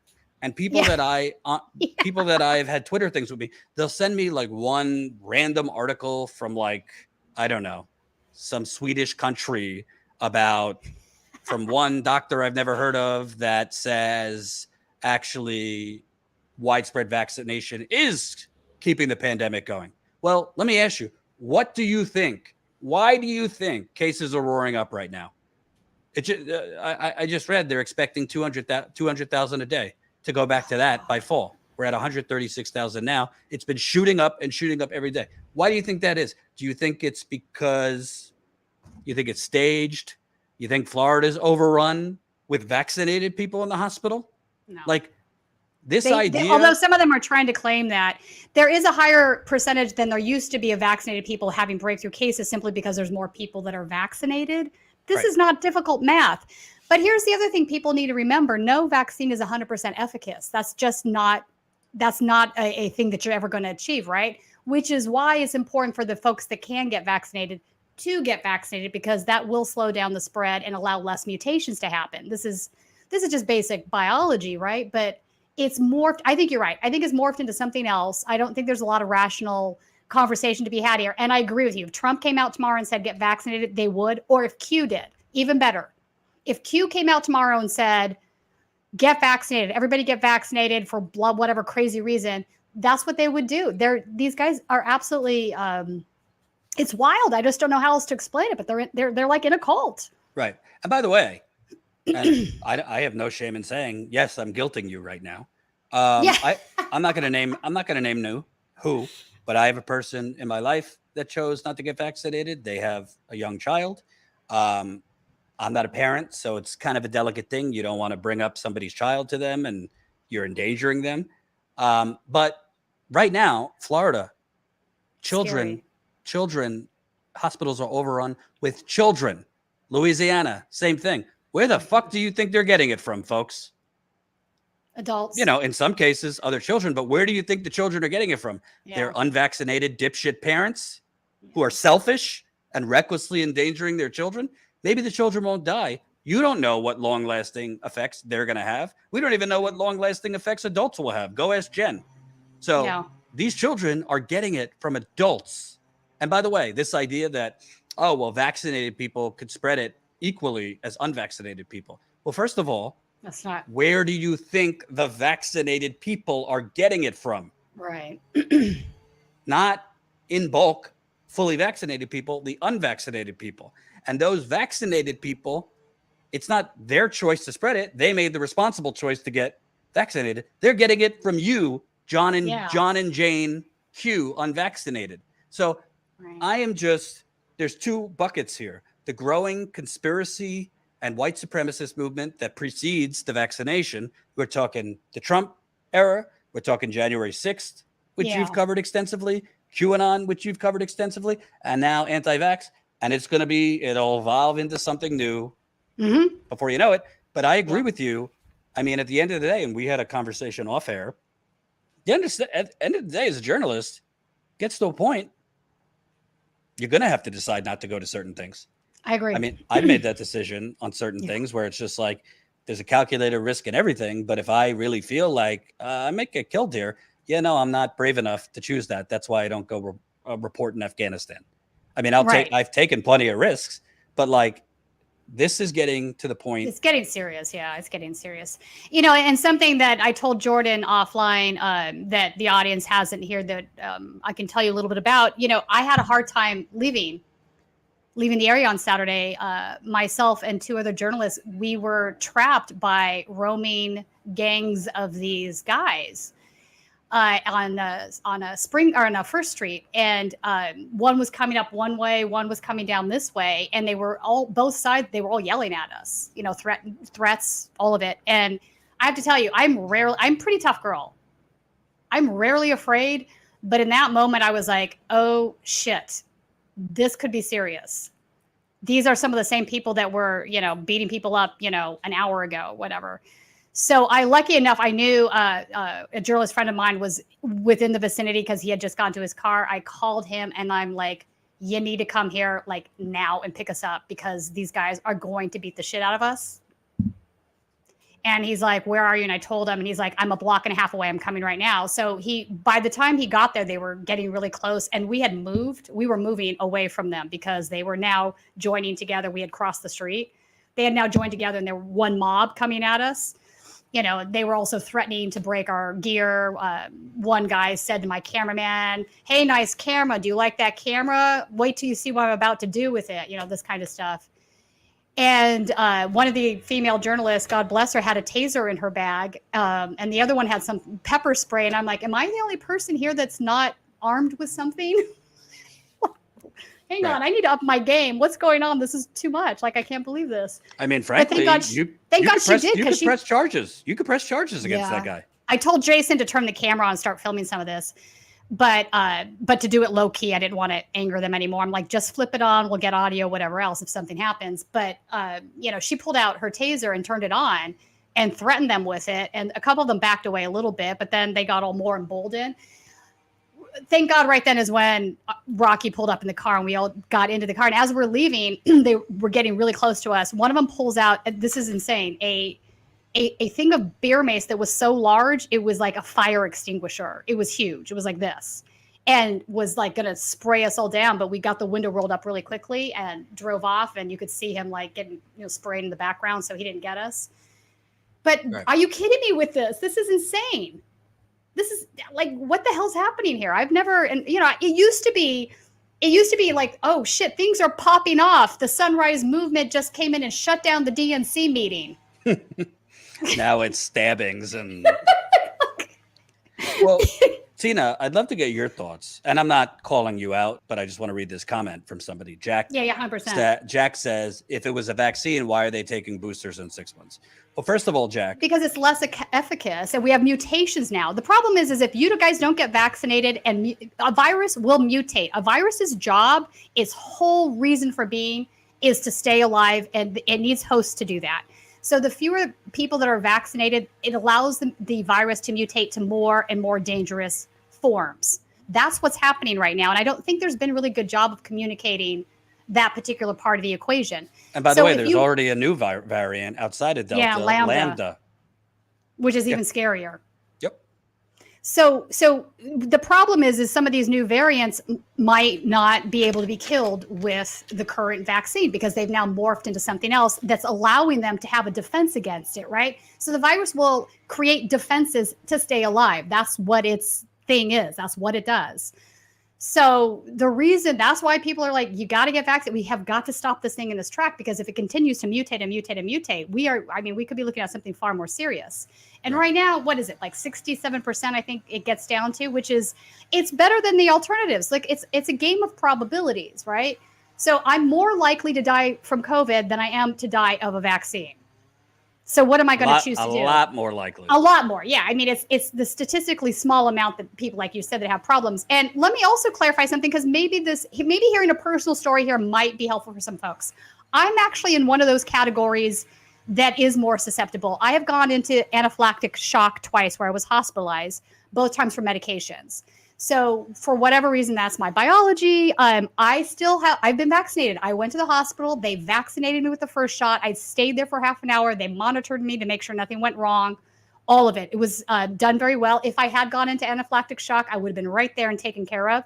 Same thing on the second shot. So if you feel like you are in one of these categories where it's a little bit more dangerous, there are ways to do that, and I was not charged a dime for it. So you can go and get it done at specific locations where they will monitor you. But this was a no-brainer for me, because I know, statistically speaking, COVID is far more dangerous than the possible occurrences would be from me having been vaccinated. So yeah. And I also want to point out, Jack, not criticizing you, but this whole, like, if it's a vaccine, why are they talking about boosters in 6 months? Why this? Why that? I try not to do lesser of two evil voting. I do lesser of two dying. Okay? Yeah. So, Jack or Tina, you have elderly parents. My parents are getting older. If somehow we had a breakthrough in cancer research and we found a certain shot that could maybe not completely cure certain types of cancer, but dramatically reduce the cancer cells in your body and improve people's chances of living with cancer. And they said, you got to get a shot every month, though, because we don't know. It's still to be studied, its efficacy, but we're seeing results, dramatic results. Let's just pick one in breast cancer, right? Would you say to your mother, don't do this because you might need a booster? And like, do you really want to go and drive there every month? I mean, no, you wouldn't. You would. Right. And there might be some very bad side effects of whatever that cancer treatment is. But again, the benefits outweigh what that is, right? Right. Your life might be preserved. Right. So I think this idea of like, well, it's not perfect. And by the way, but it's never going to be perfect. That's what I don't understand about folks that are making that argument. Nothing is, it's about probabilities. But the countries with far better outcomes than us. Yes. Point out South Korea. They basically did the opposite of everything we've done to the people that are questioning and saying, well, who cares? Why bother getting vaccine? Look, the cases are just shooting up. South Korea started testing right away, and they had the testing capacity. We did not. They had mask mandates right away, rigid social distancing. They did not have, I mean, people died, but not at all. One of the lowest death rates in the world. And in mass, people are getting vaccinated. So you're not seeing South Korea have 136,000 cases today and on the verge of 2,000 and children throughout the hospital. That's because before the vaccinations, they were doing the right things, and they don't have insane parties creating culture wars out of medicine. And the second thing I'll say, Tina, and I just don't care anymore. One person said, Jordan, why are you, going against citizens or, being aggressive towards citizens? If you're risking my life and you're risking my family's life, I'm not going to hold your hand through this. And I'm not going to be delicate. Like all these people say, oh, we need to understand. We need to do this. We've already put out a disclaimer for certain communities. We should have some understanding. Okay. Because we haven't had their experienses. Yeah. But 100%. for you, fuck you being delicate and understanding your hesitancy. You, you, it's all me for these people. Okay. Well, sorry to tell you, your choice. If you knew, if you woke up and you were clairvoyant and you had a crystal ball and you knew that at Starbucks or wherever that you were going to spread, that you had COVID, you didn't have symptoms, but you were going to spread it to somebody, and that person was going to be hospitalized and die 2 weeks later, would you make the same choice? Because you don't know. To the people saying this, you don't know if you've had it. You don't know if you've had it more than once. I mean, there's NFL players getting it 2 times, 3 times. There's more and more people getting it more. So if you knew that you were spreading this and killing people, you would just say freedom? I really hope not, if you're that type of person. Yeah, that's like the person being a fascist isn't the person saying what you're saying right now. Because I've also seen people try to say that asking people to wear masks is fascist. No, it's not. That's absolutely ridiculous. Absolutely ridiculous. I'm asking you to not be a selfish person and to have some understanding that your decisions literally affect everybody around you. And in some cases, it could mean very serious illness for them. So then it's fascist to ask people to wear a seatbelt.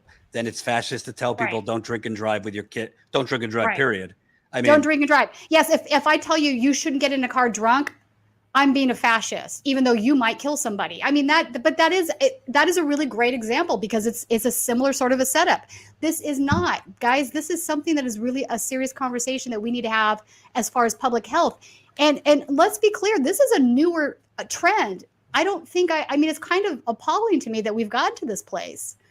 It really is, because you think people did this when polio was around or when smallpox? We eradicated those diseases because of vaccines.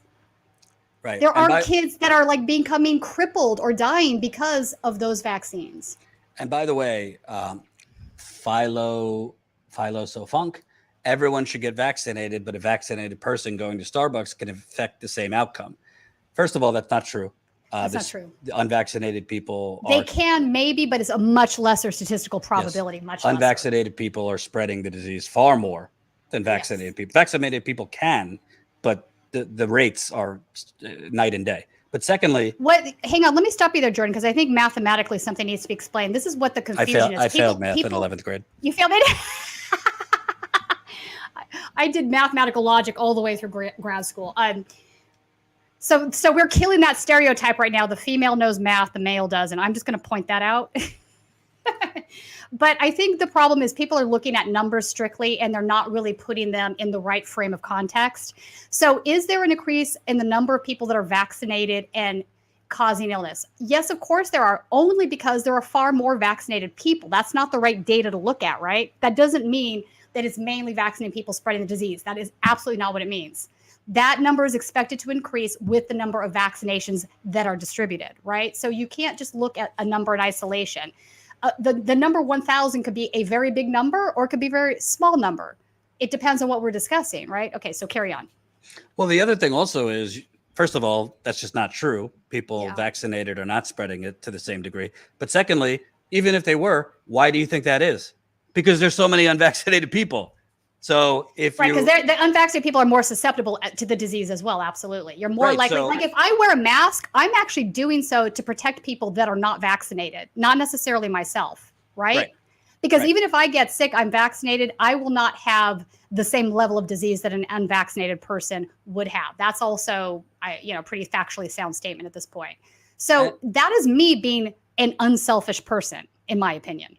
And by the way, if we just want to break this down to brass knuckles, and I'm talking to the New World Order folks, the microchip folks. And by the way, YouTube, we are saying that's not true before you take our channel down. Yeah, no. On Tina's video, I made sure Colin put a disclaimer. CDC says X, Y, and Z, because YouTube will distort and totally conflate that we are telling people to get vaccinated with we are advancing false claims. So that's to be clear. But bottom line to these people, because none of you are doctors, Tina and I are not doctors, but we all have brains. Okay, they are not asking you to. Frankly, the government, in my view, they're not asking you to get vaccinated because they actually give a shit about your health. That's what you don't understand, because there is a deep state and there is a capitalist order. Right. They want you to get vaccinated because their donors want you to get vaccinated.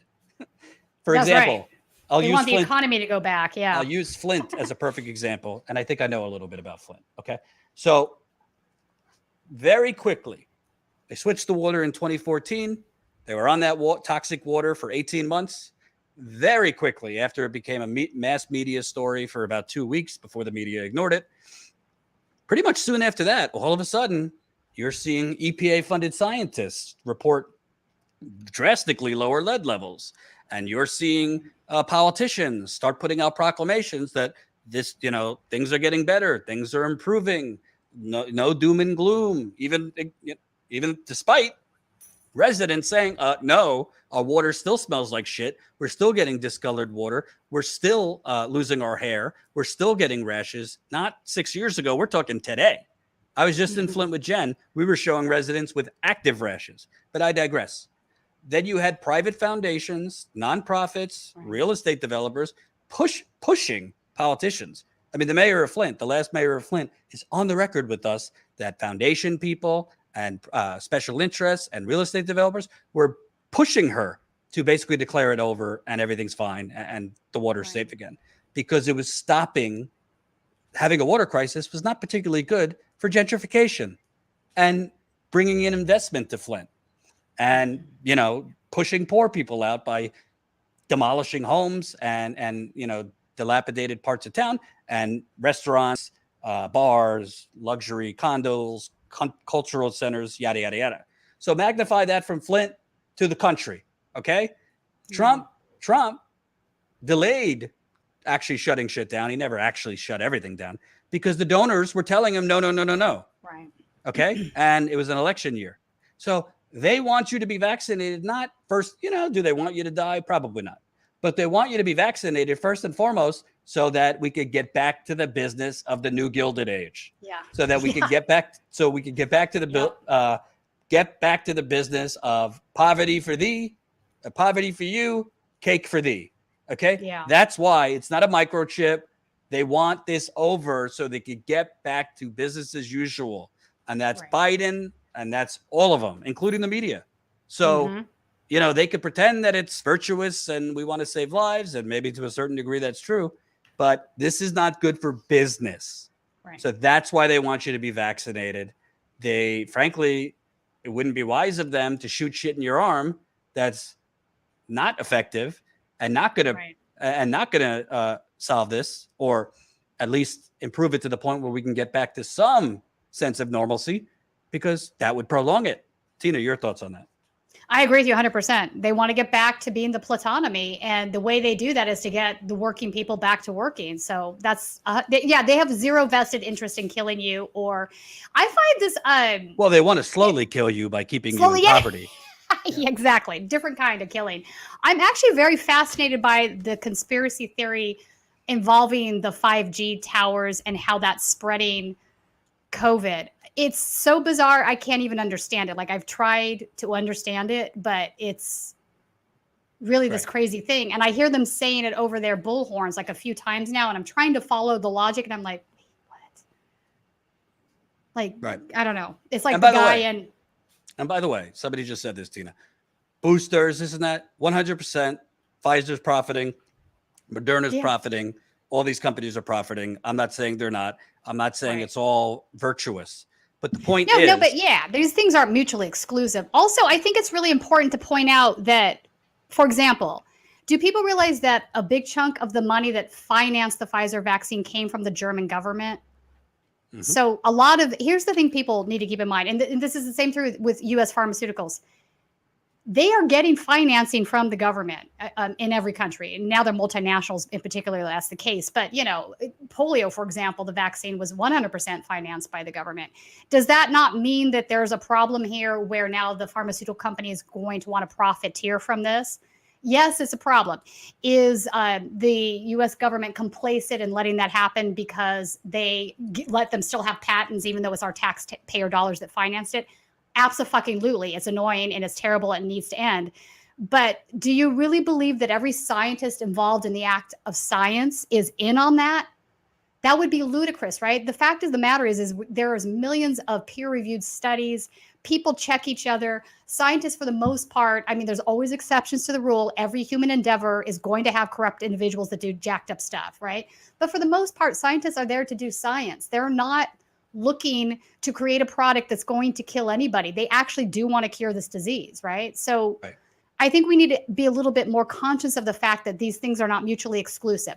Do we have bot science, a corrupt state, a government that is a plutonymy between the corporate oligarchy, the wealthy elites, and those that enable it in Congress? Yes, and it needs to be addressed. It's a huge problem. But that doesn't mean that this vaccine is unsafe. And I see a lot of conflations going on in that area. And quite frankly, I sort of blame a lot of the Democratic Party for this stuff because they know full well that it's the case. But the GOP has always been, you know, very upfront about where they stand as far as these things go. They have a QAnon person in office now. You know, they've always supported extremely right-wing fascists in certain states. But time and time again, you've seen the Democratic Party enable this stuff, right? Because they serve wealthy elites. And whatever the wealthy elites wants, they don't care if that has a bad consequence to it. And we're seeing all of that, I think, come to fruition now, right? The income inequality, the fact that Trump was elected in the first place, all of this is stemming from a corporate oligarchy getting its way for too many decades and the vast majority of Americans losing out. Right. So fascism always rises in periods of income inequality. And right now, like you said, this is absolutely the new Gilded Age. The income inequality is worse now than it was in the 20s. You know, you've got more than 80% of the new wealth going to the 1% year after year after year while everybody else suffers. Right. So inevitably, you're going to have a rise in conspiracy theories, in authoritarian beliefs, in anger. I mean, the anger out on the street right now, what we saw Saturday, this is, you know, it's going to increase, and it absolutely is an inevitable outcome of where we are. You know, it's going to keep upping the ante because there's no relief in sight. There's no structural change coming, especially in the state of California and Los Angeles. You cannot pay rent on $15 an hour.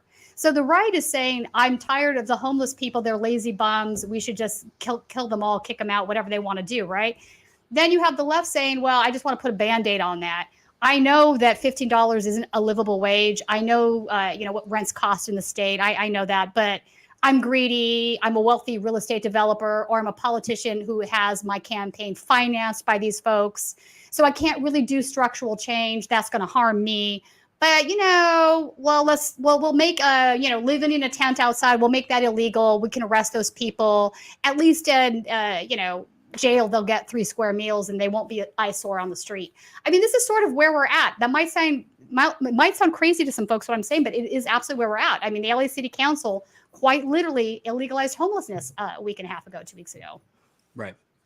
And I also want to point out, Tina, I'm not going to mention names because I don't have the energy for endless Twitter wars with people, but shame on supposedly progressive journalists and commentators who like are kind of like winking and nod, like, well, you know, I'm not against vaccinations, but here's a bunch of articles I found that I'm pushing that don't really show much of anything. Because again, you could find an article or a study for any argument you want to make.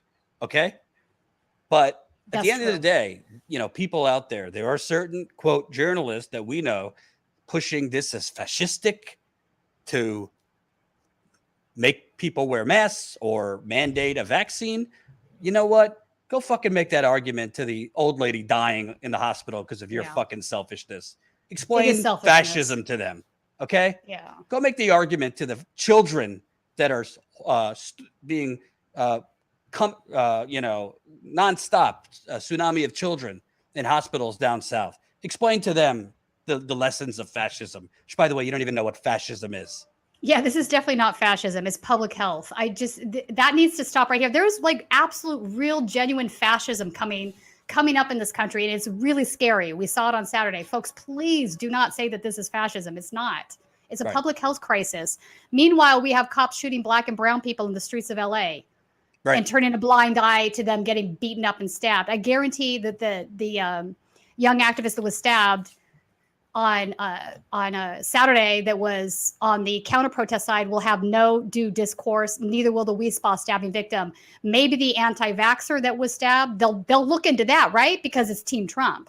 Right. But this is what actual fascism is. It's got nothing to do with putting a mask on to stop the spread of a disease.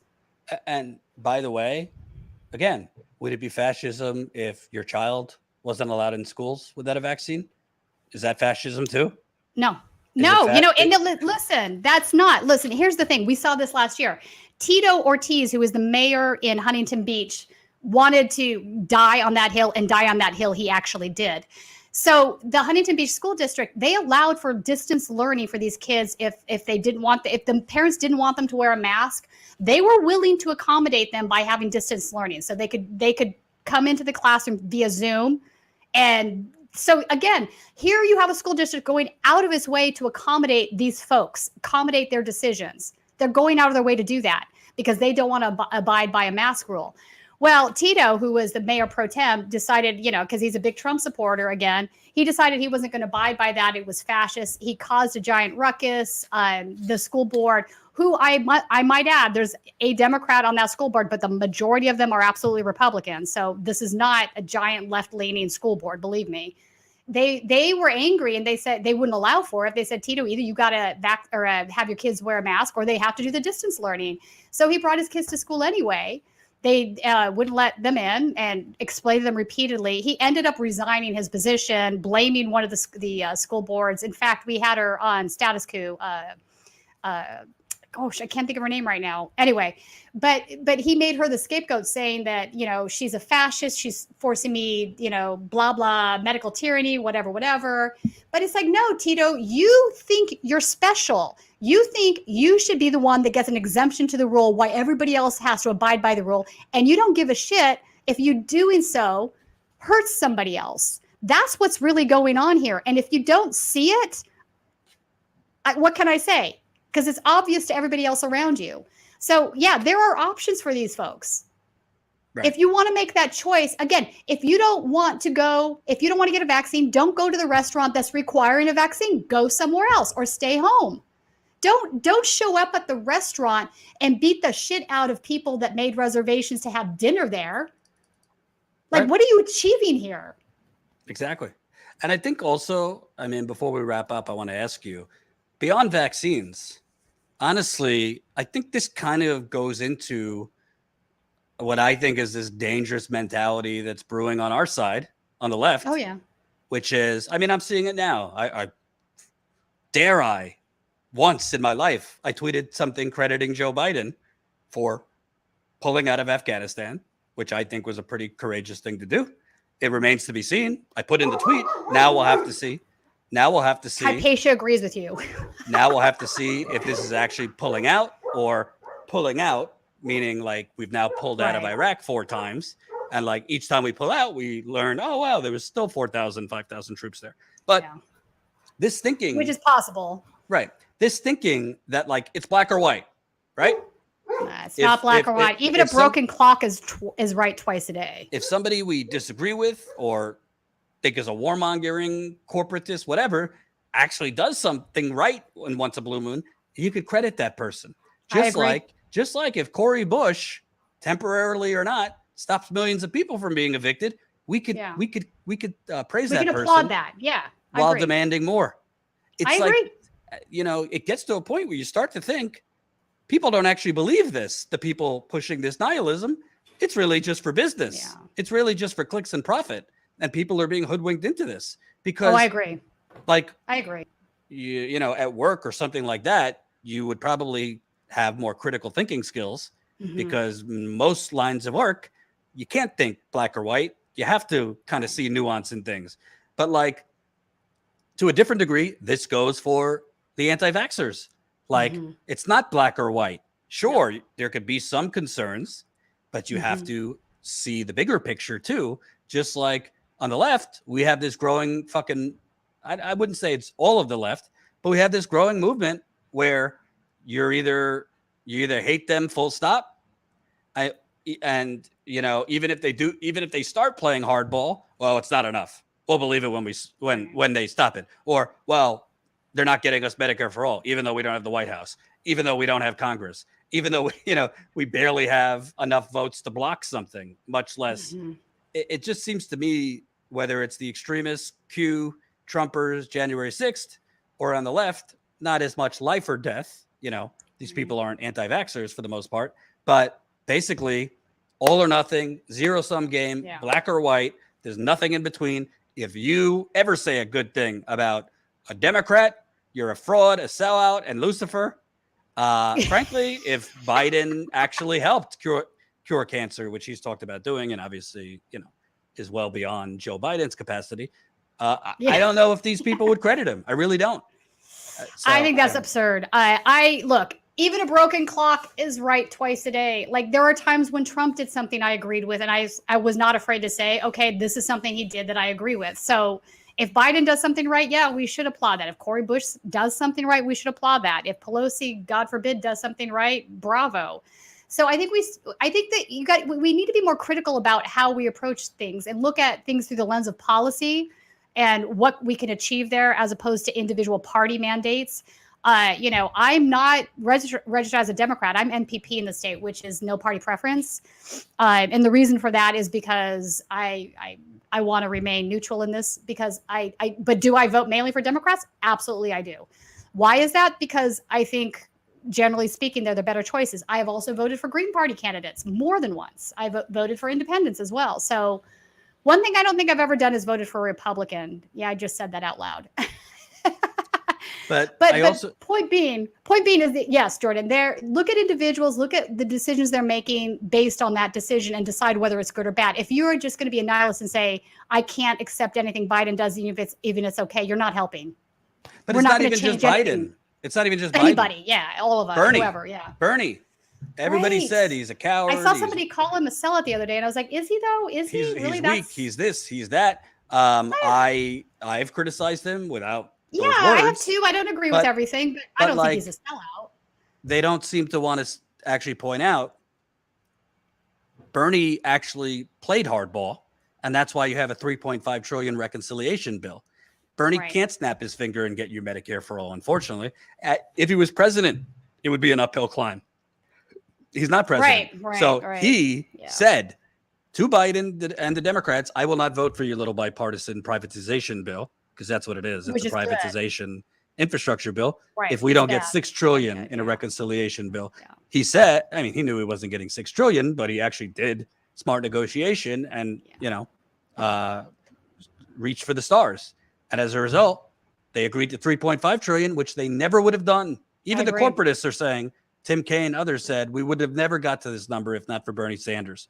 And that's not good enough. Oh, well, Medicare for all is not in there. Oh, this, that, and the other thing. It's the biggest social spending package in modern history. Free community college, expanding Medicare. Is it Medicare for all? No, but should we just ignore any good thing? Should we just ignore any good thing? Listen, I don't like incrementalism. Universal pre-K. There's a lot of good things in here that are Bernie Sanders initiatives, not Joe Biden initiatives. Oh, yeah. I agree with you. Yeah, look, I don't like the idea that it's incrementalism, because I feel like we've been doing that a long time. But we are completely being stupid if we don't see that it is a step in the right direction and it is a win to have those things included. I don't think Bernie's being a sellout at all. I think he's doing the best he can given the circumstances. And does that mean I agree with everything Bernie does? No, it doesn't. But I agree with a lot of what he does. I think the one thing that was interesting in that bill was the two police amendments, where the one amendment, Bernie Sanders was the only one that voted no, and Cory Booker was ecstatically speaking about, no, let's send, 100,000 more cops into our neighborhoods. That sounds like a good idea. I mean, anybody that's saying that isn't listening to his constituency or to the constituency of the Democratic Party. When people talk about defund the police, what they're getting at is the fact that, for example, in Los Angeles, 54% of our city budget goes to the LAPD. Well, let's examine why that is. It's because we've tasked the police department with doing things that they should not be doing with. Should the police be involved with homeless sweeps? Because that's where the budget is now. Hell no. Should we be sending the LAPD to deal with situations that have to do with any sort of mental illness?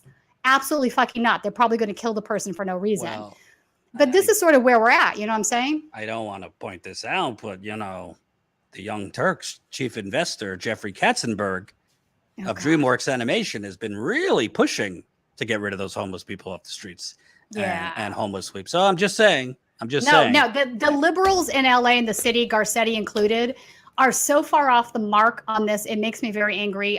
It infuriates me. And the reason being is because they're wealthy elites. They don't want to actually make the structural changes necessary to get these people off the street. If you look at the data, in fact, UCLA had a research paper that they put out, and 75% of these people were employed in the state of California within the 3 quarters prior to becoming homeless. So what does that tell us? It's not people being shipped in from out of state like the right is saying.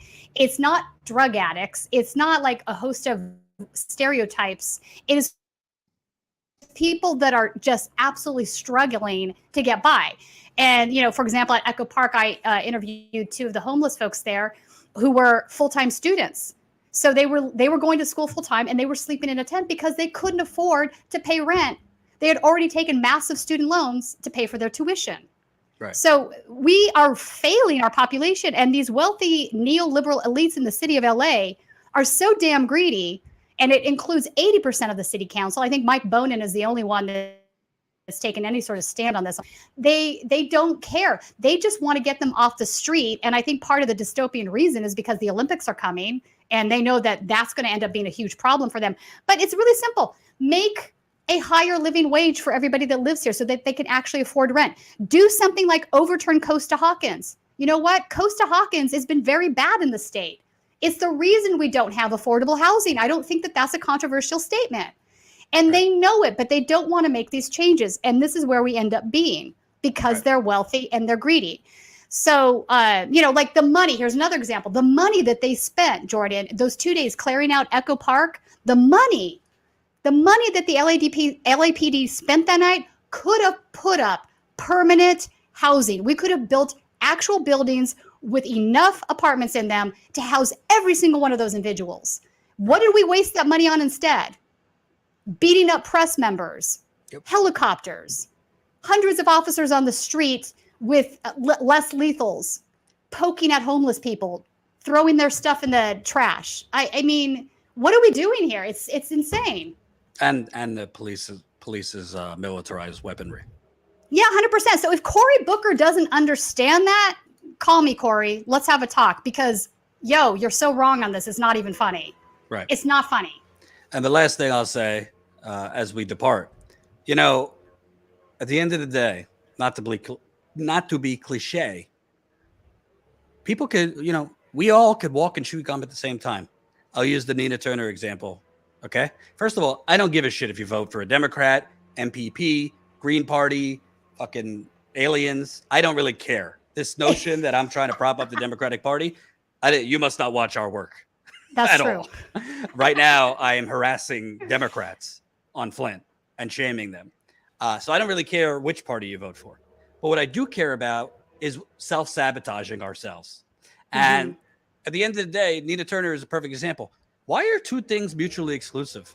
Why can't you build out a third-party movement, which I have no issue with, I think Right. it's a long-term strategy. It's not going to get us Medicare for all or these things I agree. in the short term. But why can't you work to build that without saying, oh, no, we're not going to support Nina Turner because she has a D next to her name, even though That doesn't make sense to even me. though next to that D is an actual track record of fighting and being consistent on policy. But like, no, we're just, if there's a D next to the name, they're dead to us. And we're going to work Right. on third parties. Or here's the other thing, Jordan. If they try to reach out to some voters to actually win an election, that doesn't make them a bad person either. It's a necessary thing, actually. Whether we like it or not, the majority of Democrats are these sort of milquetoasty center of the aisle, maybe not entirely clear on what's going on in the world folks. And we need to educate them. Reach one, teach one, right? So if somebody running for office from the left has to make some sort of appeal to them on some level in order to win an election, I sort of understand that. Well, bigger than that, not just the majority of Democrats, the majority of older voters who are the most consistent voters. Yes, you're right on that. So until all of us can create a revolution where we get every fucking Gen Zer, Xer, whatever out to be bigger in numbers than older voters who come out rain or shine, then you got to talk to them.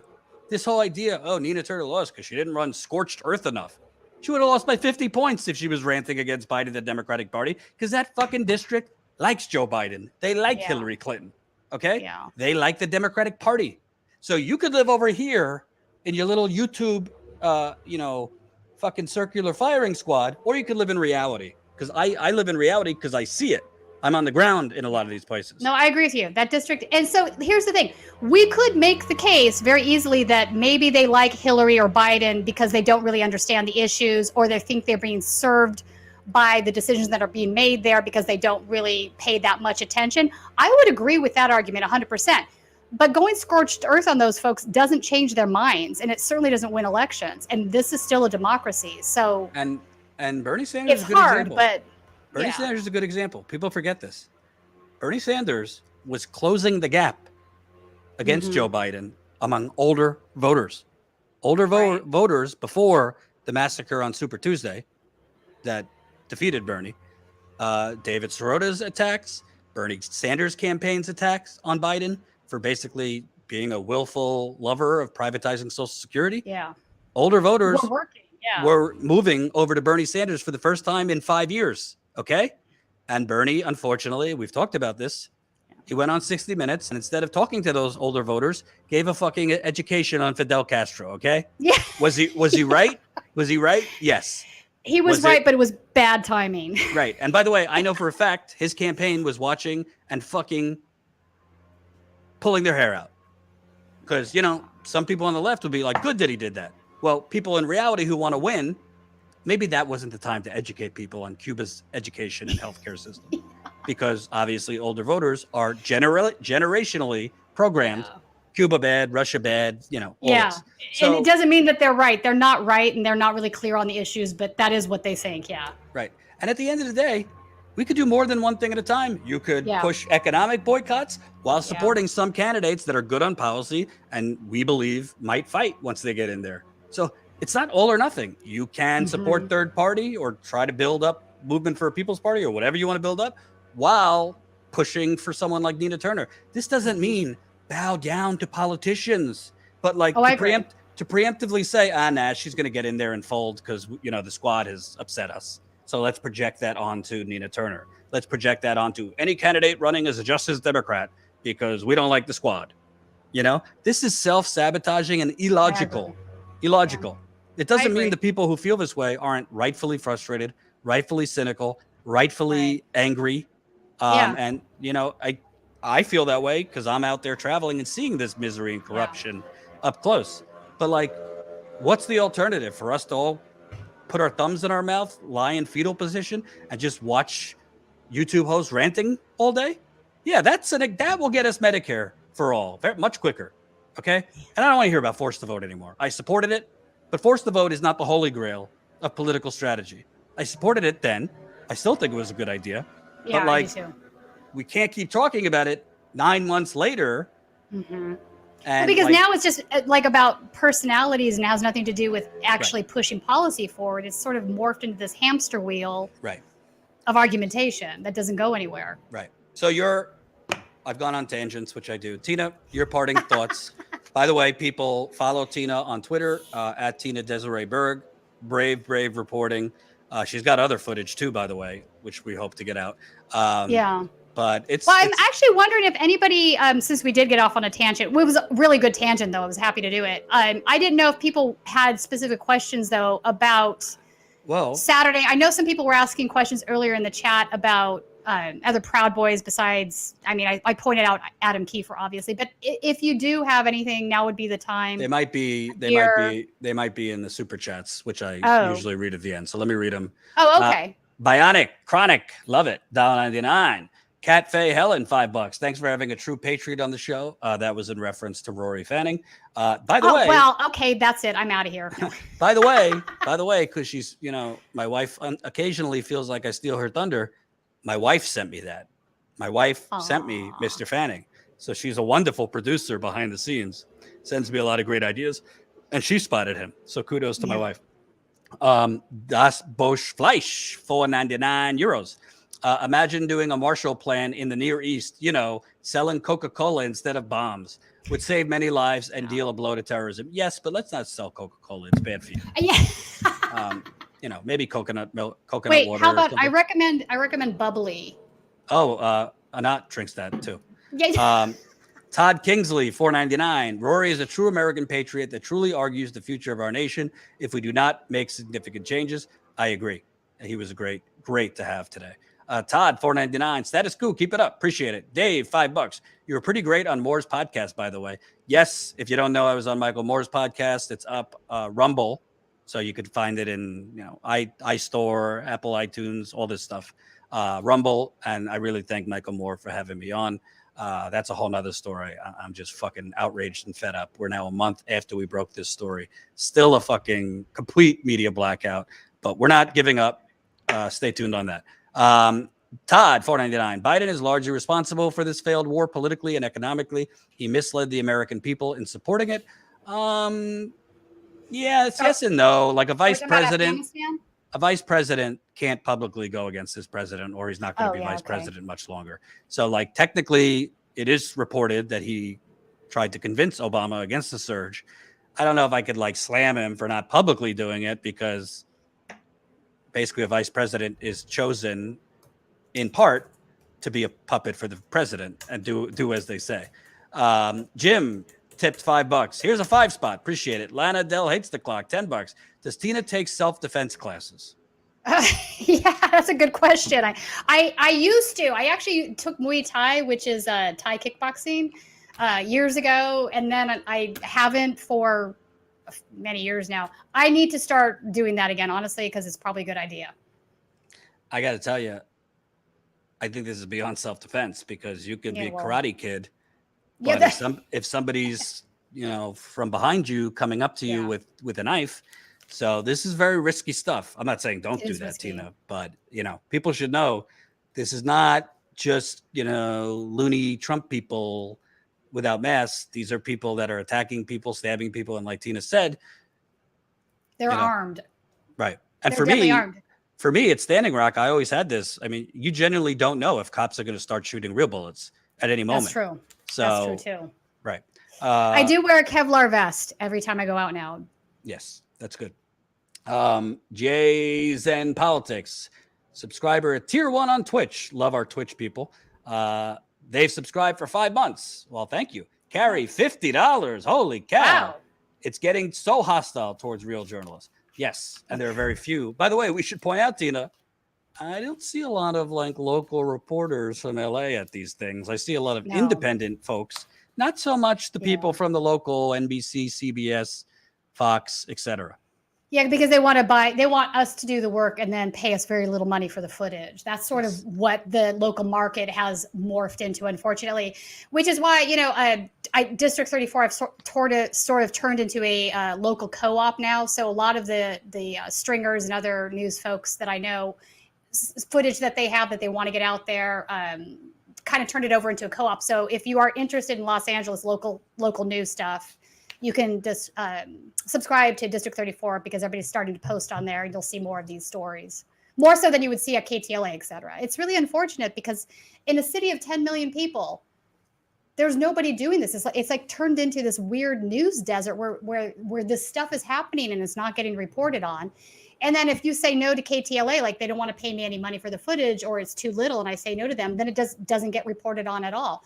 Although I will give a shout out to James Quealy from the LA Times. He did come out on Saturday and is actually very much interested in starting to come to these things and covering them because he sees it as a problem. So hopefully this changes. Shout out to independent journalist Andrew Kimmel. You can follow him on Twitter. He had great footage as well. So yeah, he did. He did. Yeah, I saw him coming in, and I told him it was so funny. I'm like, because I was seeing all these guys that were showing up. Kiefer, Lucas, all these guys, and I'm like, Andrew, keep your head on the swivel. These guys hate the media. So after it was over, he's like, oh my God, you're not kidding. Yep. He hasn't been out, in months now because he's not at BuzzFeed News anymore. But and by the way, it's dangerous. By the way, just so you guys know, and this isn't a plug like to give us more money, but give us more money. CNN, when they go to the Ferguson or George Floyd protests or whatever, they have security around their reporters. So they have those resources. I've looked into it. I mean, to get a actual security person with experience and not just a fan that's big, but in real experience, you're looking at the low end, $1,000 an hour. So, we don't have that. Tina doesn't have that. We don't have that. I definitely don't have that. So, but most of these, that CNN reporter that got arrested for 5 minutes in Minneapolis, was it? Mm-hmm. The George Floyd protest, who I don't even think went to jail, but they made promos and all this. They have security around them. I'm not saying they don't. Well, no, I am saying that they don't take the risk we do. But, just know this is extremely dangerous. If we had a big investor that was actually progressive, that would be one thing that we budgeted for. Not for everything, but certain things. But for certain things, it's necessary, I think, at this point. Right. Absolutely. Carrie, another $50. Holy cow. Agreed, Jordan. Capitalism is only on their minds, not people's health. I hate to say it, but that's reality. Lana Del hates the clock, $5. No one's federal tax dollars fund the federal government. All federal spending is new money. Love you, but please stop saying that. I just said a half hour ago, MMT, and we just printed money for Afghanistan, and we could print money for everything else. I said our tax dollars did not fund Afghanistan. Did I not say that a half hour ago? I think you did. Yeah. Yes, that's what I said. But thanks for the $5. Okay. Might have been some confusion. Carrie, $25. The infrastructure bit reports that they want to privatize our water. Not good. That's why I said. I agree with you on the privatizing. Yeah. The privatized infrastructure bill. By the way, they're already privatizing our water. So it's not like this bill. Yes, it's privatizing infrastructure, but water is already privatized in a lot of places. Not that that's good. I'm just telling you. It's bad, but it is already happening. It has been happening in the state of California for a long time. I'm lucky enough to live in an area that has DWP still. But if you move outside of where I am, it's all privatized utilities. It's bad. Alan, $5. If we never applaud the very few good things they do, then no hope to push left. Yeah. I just think human nature, strategically or not, if you're not going to, if you're going to say you stand for certain things, right? Like ending the wars, and then a president we don't agree with on anything actually does it. I'm not saying don't actually watch to see that they actually follow through. He's sending 6,000 troops back. We need to actually closely monitor if this is temporary or they're leaving. But at the moment, I don't see why you wouldn't credit and cheer it on if he's pulling the troops out. It doesn't mean you're getting a Joe Biden. Doesn't mean you're pro-Biden now and everything else he's done is good. It doesn't mean that at all. It means he made a good decision for once. Right. That's all. Lana Del hates the clock. $5. Federal jobs guarantee. Please speak with Pavlina. I can't pronounce that last name. Techerneva, Fidel Kabab, both on Twitter. And Steve G has their contact info. Please email me that and tell me what you want me to speak to them about. info@statuscoup.com. Cheryl, $20. Bernie will never stop fighting with all that he has. Apparently, Lana was talking about me. Wait, I don't think I ever said anything. Right. No, we both. Okay. By the way, I'm Lana, aware that Fed spending is this nothing money doesn't mean anything. I'm aware of that. Yeah. but local spending, I don't yes. know what I said. Local spending, MMT goes Well, out yeah, the there's window. hang on. There is a difference because the California state, for example, every state has to run a balanced budget. They cannot run a deficit ever. That's the way our republic has been set up. So it's different when you're talking about state or local spending. Yes. Because for I that got news reason. for you. The taxpayers of Flint and Michigan, they were paying for former Governor Rick Snyder's legal funds. Taxpayers in LA are paying for a lot of LAPD egregious things. lawsuits. Right. So that money ain't being printed. Technically, No, it's not. Yeah, that's the thing, and I think it's an important discussion to be had because the federal government can run deficits. It doesn't mean anything. It's a different setup, but states are different. I don't know how you get around it state-wise. Maybe I would ask Steve about that. Maybe there is something I'm unaware of in that capacity, but I don't see it. hey, Dave D. Jordan, I love you, but I can't ever give credit to these people. They're not humans. They're monsters. That's fine, but They're monsters, but they might make a right decision. Martin Luther King, at times, joined forces with people that were white supremacists or previously were white supremacists, white working poor, this and that. So at the end of the day, sometimes, whether you like people or not, you might not invite them over for Hanukkah or Christmas. Yeah. You might think they're incorrigible, but the actual actions taken, you could credit. So, that's how I feel. We got another one. And by the way, technically, Tina, the federal government can print the money and give it to the state governments too. Well, all right. That's a good point. No, I'm That is a saying good that. point. But Yeah. so the money can be printed for states. There's a way, probably, too, yeah. But at the moment, it's not. No. We Yeah, no, got- but that's a way. I think that's a good thought right there. Lana, $5 clarifies. I guess I needed to be more specific. Tina, please stop saying Yeah. tax dollars when making a reference to Fed spending. I wasn't talking about Jordan. All right, Tina, you've been Yeah. punished. I've You've been been- punished. I'm actually not sure what I said, but I might have Yeah. tripped up something there. But I do understand. And actually, she just posted she understands now.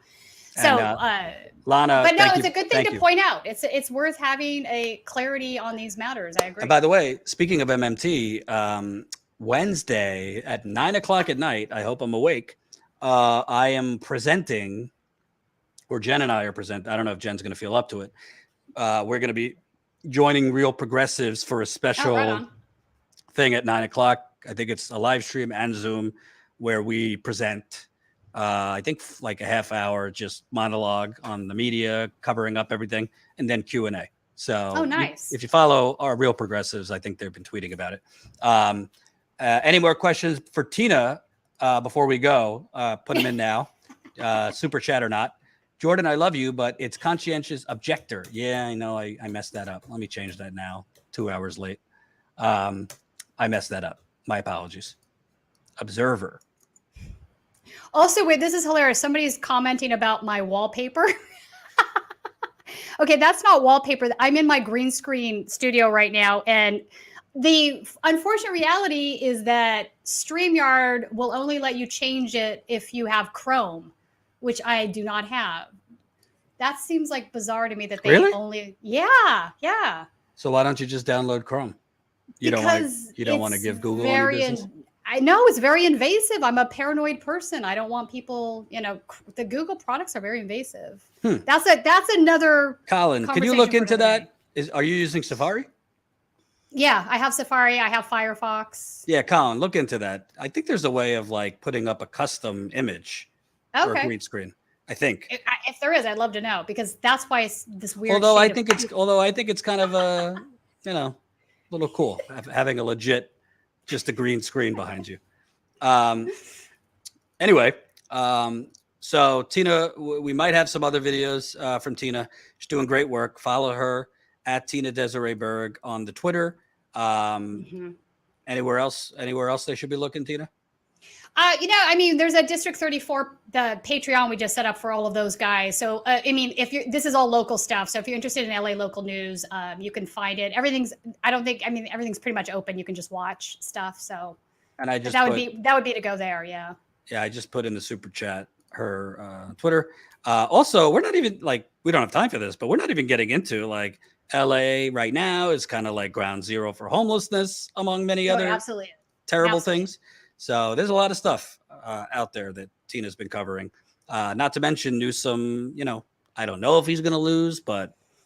Well, do we have like 10 minutes for that one? I don't know if anyone has any interest of that. I know you guys have been going for a while here. Yeah, you could talk about it.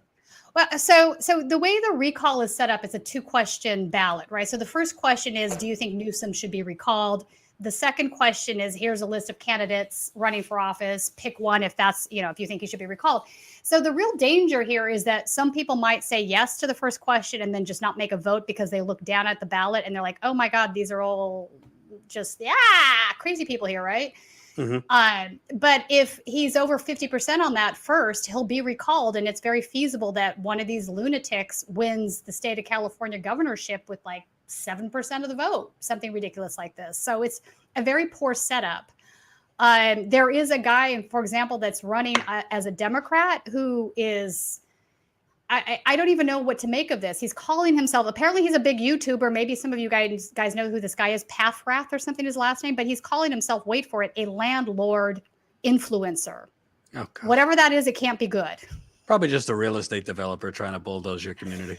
Right. Yeah. So I went to his Twitter and I was, 2 tweets down. He's like, I have a Bloomberg terminal. Yay, Bloomberg. And if you don't know what that is, that's what guys use to do trading. It's the trading desk terminal you can make stock trades with. So clearly, whoever this guy is, he is more part of the plutonymy than Newsom is. So that's not an improvement. We have, Sarah Stevens that we just did the video on that we exposed her. She was part of that lead pipe beating at WeSpa. We have Larry Elder, who is just an extremist in just about everything, an absolute fascist, anti-abortion, Christian Zionist, lock up all the homeless people, increase the LAPD budget, like everything that you would not want to have happen. That's his position. So and it just gets worse from there, right? It just gets worse from there. So a lot of extremists are running for office. It's an absolute clown show. So I'm a little bit concerned by this, actually. And I'm hoping that I don't love Newsom. Look, I don't love Newsom. I think that, the fact that he was handing out fracking permits, his positions with real estate developers has been horrible. There's lots of problems here. I'm not a fan necessarily, but he's having a problem for the reason that I'm stating right now. None of the leftists or progressives in the state or progressives in the Democratic Party are very enthusiastic about defending Newsom because he hasn't delivered on the things that he promised to them while he's been in office. So They have zero voter enthusiasm. I don't think they're going to come out and vote and care either way because they don't see what's coming. Maybe they're like, it's only a year left. What big, who knows what the reasoning is there, but I think it is a point of concern. Right. So I will say this on the good side, because this is happening, he has now moved to the left in a lot of areas because he's realizing it's a problem. Right. So that is one good thing. Like he's no longer handing out fracking permits like candy. That's a good thing.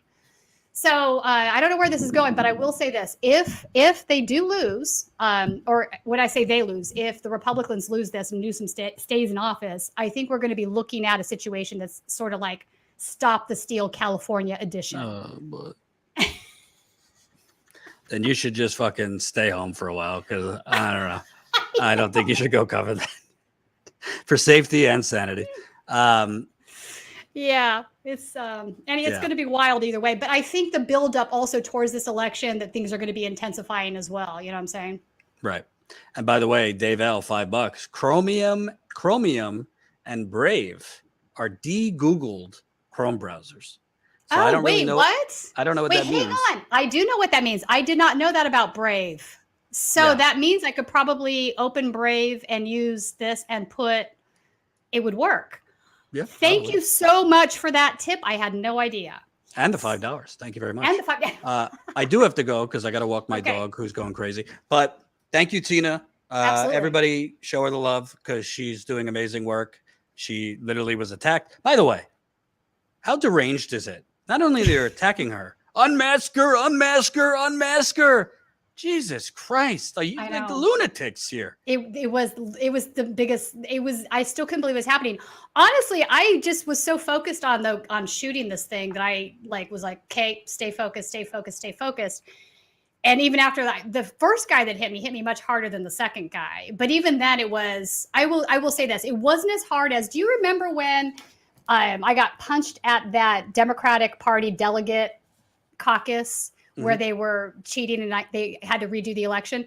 The Yeah. girl that hit me that day hit me a hell of a lot harder. So this dude is kind of a wimp, I think. I'm just going to say that. Right, but the girl was likely not. There wasn't a 75% chance he was carrying a deadly disease Well, while there's trying that. to unmask you. Or a So- gun or something else. Yeah, Right. I'm pretty sure that there were guys there that probably had concealed weapons other than knives. Right. And lastly, I just put it in the super chat. Remember, folks, if you want, obviously we pay Tina. We're not capitalist grifters here. Yeah. We have a lot of Thank you for bills to that. pay. Our new website's coming soon. That was expensive. Frankly, Jen, it is what it is. We're happy to pay for it. Had to stay back in Michigan for almost a week after Colin and I left because she was ill and had to get COVID tested. So please become a member, statuscoup.com/join. $5 a month. You get bonus content with it. Or you could, support us. There's the GoFundMe. Is that the right URL? I thought it was longer, Colin. Statuscoup.com/join GoFundMe, or you could just Google Status Coup GoFundMe. Any amount really makes a difference. There's a lot of people asking you for money, and then they just do 25 videos on bullshit, and people's doing commentary on other people's commentary on other people's commentary. We're actually out there, honestly, risking safety in a lot of cases. So if you got a couple bucks, we understand if you don't. Please support us, statuscoup.com/join, or our GoFundMe is still a good place to go. Thank you for watching. Thank you, Tina, and see you tomorrow. Bye, everyone.